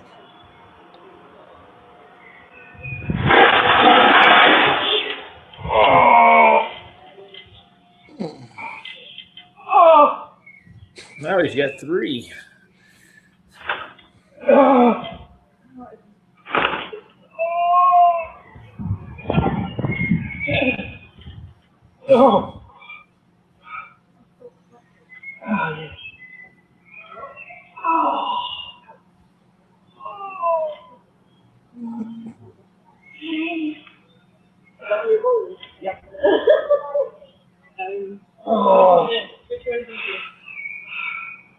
How's he gonna? This motherfucker ain't got no upper body strength or nothing. He can't pull himself up out of that ladder. Not anymore, probably. I sure as fuck wouldn't be sitting here with my nuts straddling on that rung. That's for real. No, man. You do something like that, you probably need some time to recover. Yeah, kind of like after I fell off that truck, man. I was Yeah, like, for a exactly. minute, I was dazed, boy. I hit Yeah. my head too, but it didn't do nothing to my head. I've done something similar, but it was on a skateboard. We call it a Mr. Wilson. When your back foot comes off and the tail goes straight into your crutch on a handrail. Yeah. I don't want no Mr. Wilson in my crotch. No. No, you just lay there for about 10 minutes on the ground going, Yeah. "Oh, yeah." It's just numb after a minute or two. All right, so this is kind of crazy. Howdy becomes a ninny. Yeah. Watch this. Female basketball. What number was her jersey? What number was on her jersey? You guys know what number was on her jersey? 14. There was There a you zero go. in there. Toby got it. Good. DJ says what number, right? 14, but I saw it, yeah. You read 17. It was 17. Was it? It was 17. 17 was on her jersey? 17. No. It was 17. It was not 17. It was birthday cakes. Bam. 14. See? How you got it? As in 14 pounds of cake. Yeah. Yeah, that's pretty funny right there. Why are they wearing shorts like that? Jesus. I don't know. I think it's going to get more people interested in watching basketball. It's one way.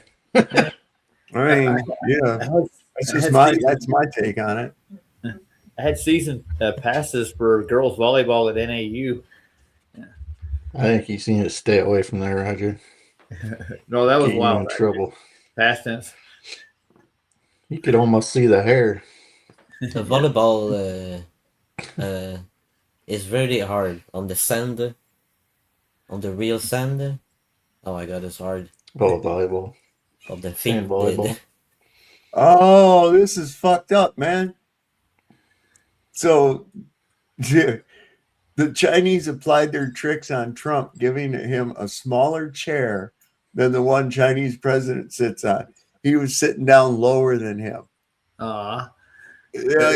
He says, "Oh, the discomfort on Trump's face is obvious as Xi appears to be a head taller." Check this out. This is Okay, I funny. gotta see this. Yeah.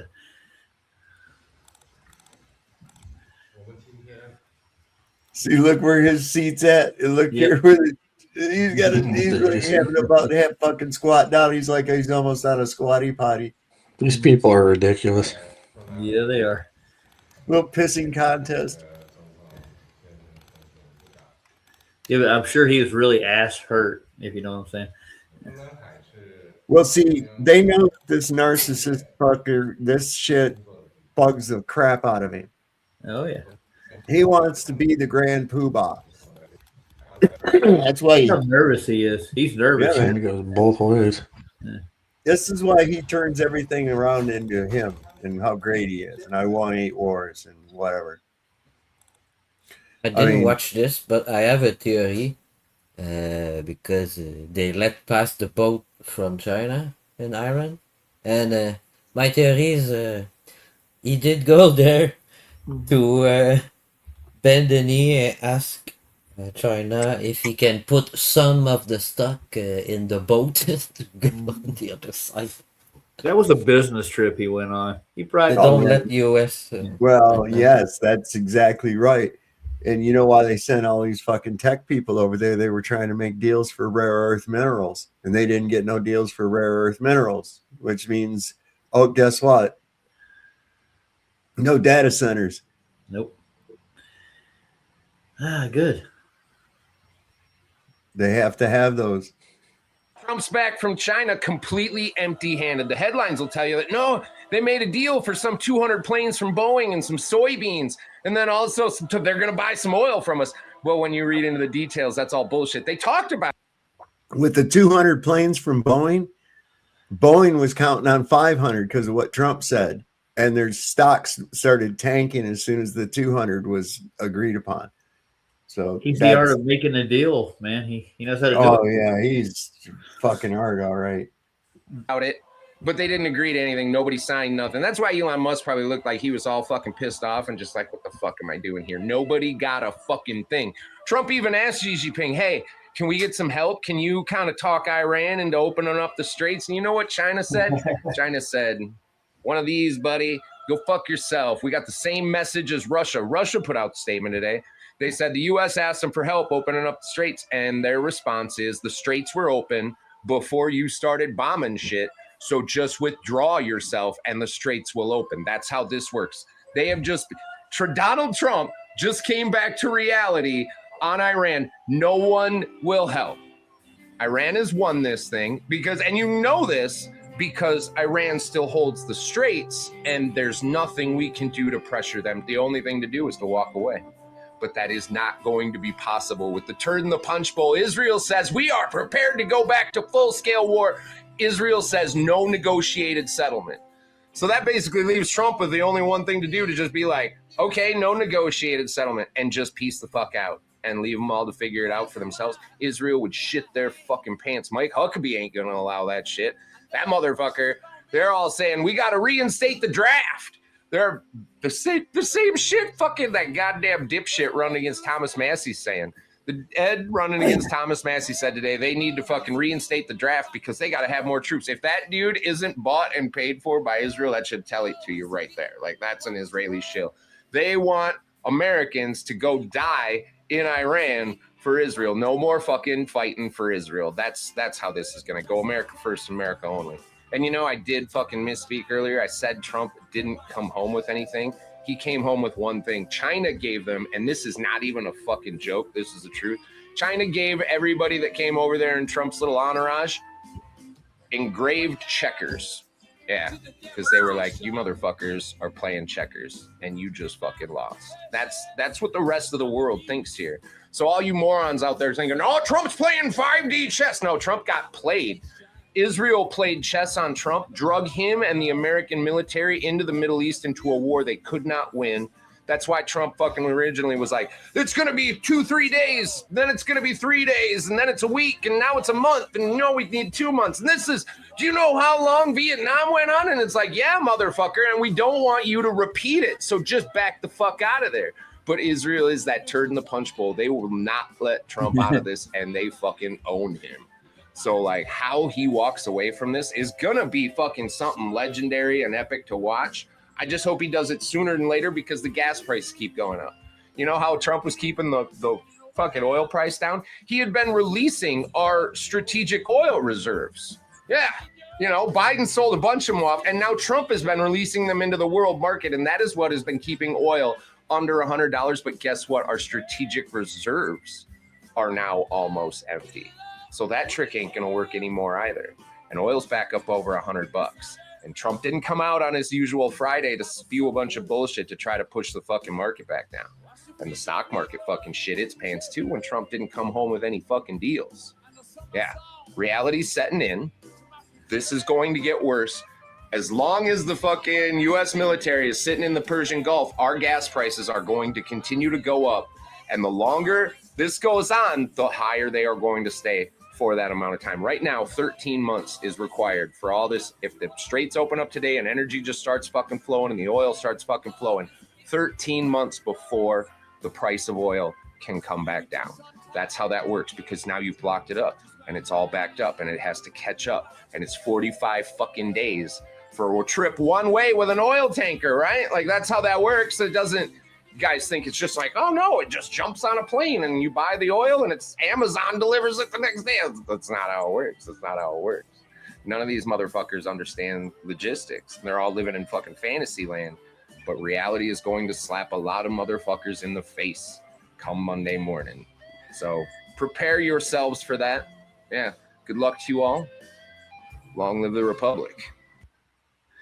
I'm gonna bow out here. I got to go anyway. Yeah, I'm getting ready to shut her down. That's it, man. Yeah, I want to say one thing to the administration: F them and F them and F them. I'm talking in F them. You know, fuck them all. AM. Yeah, there you go. Thanks for the Yeah, stream. my phone. What? And thanks for the stream. Oh yeah, man.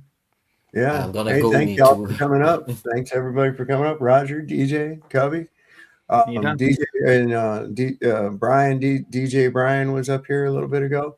And thanks for your criticism. I just want to say, I never say it because I don't come every day on panel, but I learn a lot here with you.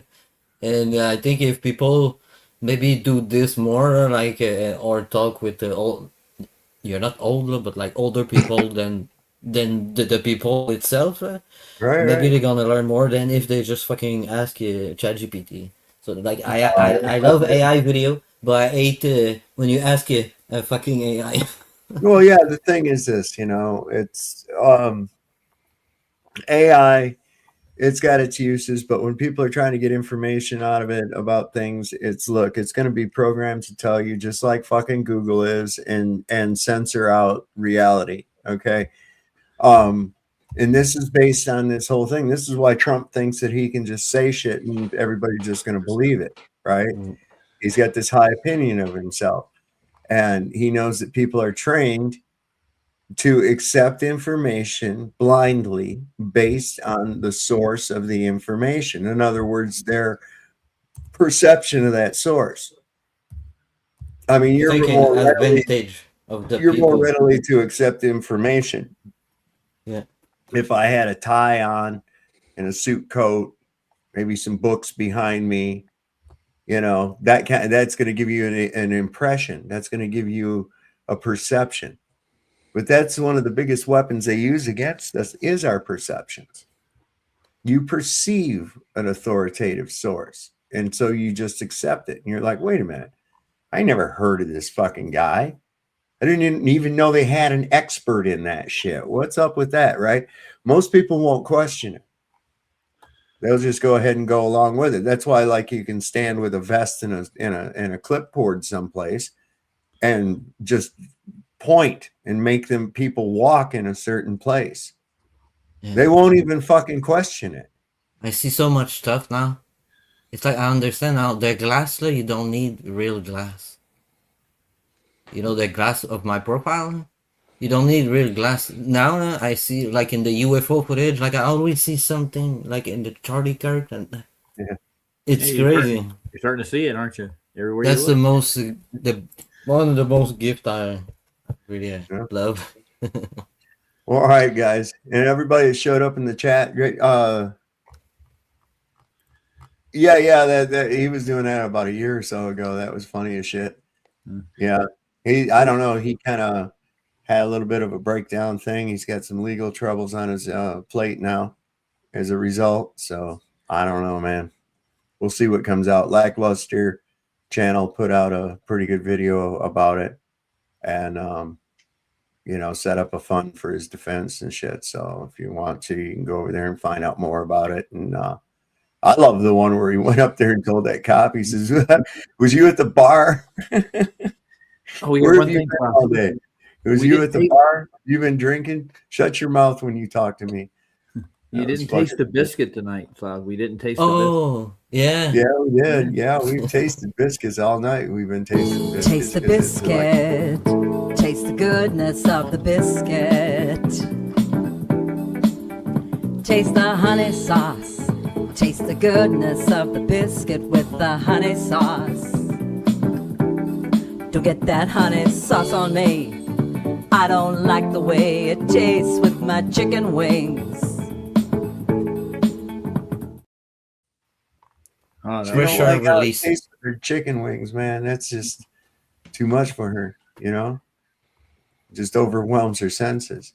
There's more to that song, too. They talk about potato wedges and mac and cheese, all kinds of cool shit. So, got to cover the whole menu. Yeah. Yeah, you know, a five-piece meal, a box that's just for me. There's some fucking deep lyrics in that song. You know, a lot of meaning. Yes, sir. All right, guys. Thank y'all for coming up and everybody that showed up here tonight. Hope y'all had fun. Hope you maybe learned a little bit of something, maybe didn't learn a little bit of something, made some new friends, whatever the case may be. If you like this show and you want to see it continue, please like, share, subscribe. And if you want to donate, because we are not monetized, the links are down in the description of the video and also scrolling across the bottom of the screen. And as we always say on this show, don't forget the Lord loves a working man. Don't never, ever, ever trust Whitey. See your doctor, get rid of him because he'll probably kill you. And it's better to shit in the sink than to sink in the shit. We'll see you next time on Sovereign Soul Unchained Mind. What's that one? I slit the sheet I slit, and on the slitted sheet I sit. There you go. I did it. Good night, everybody.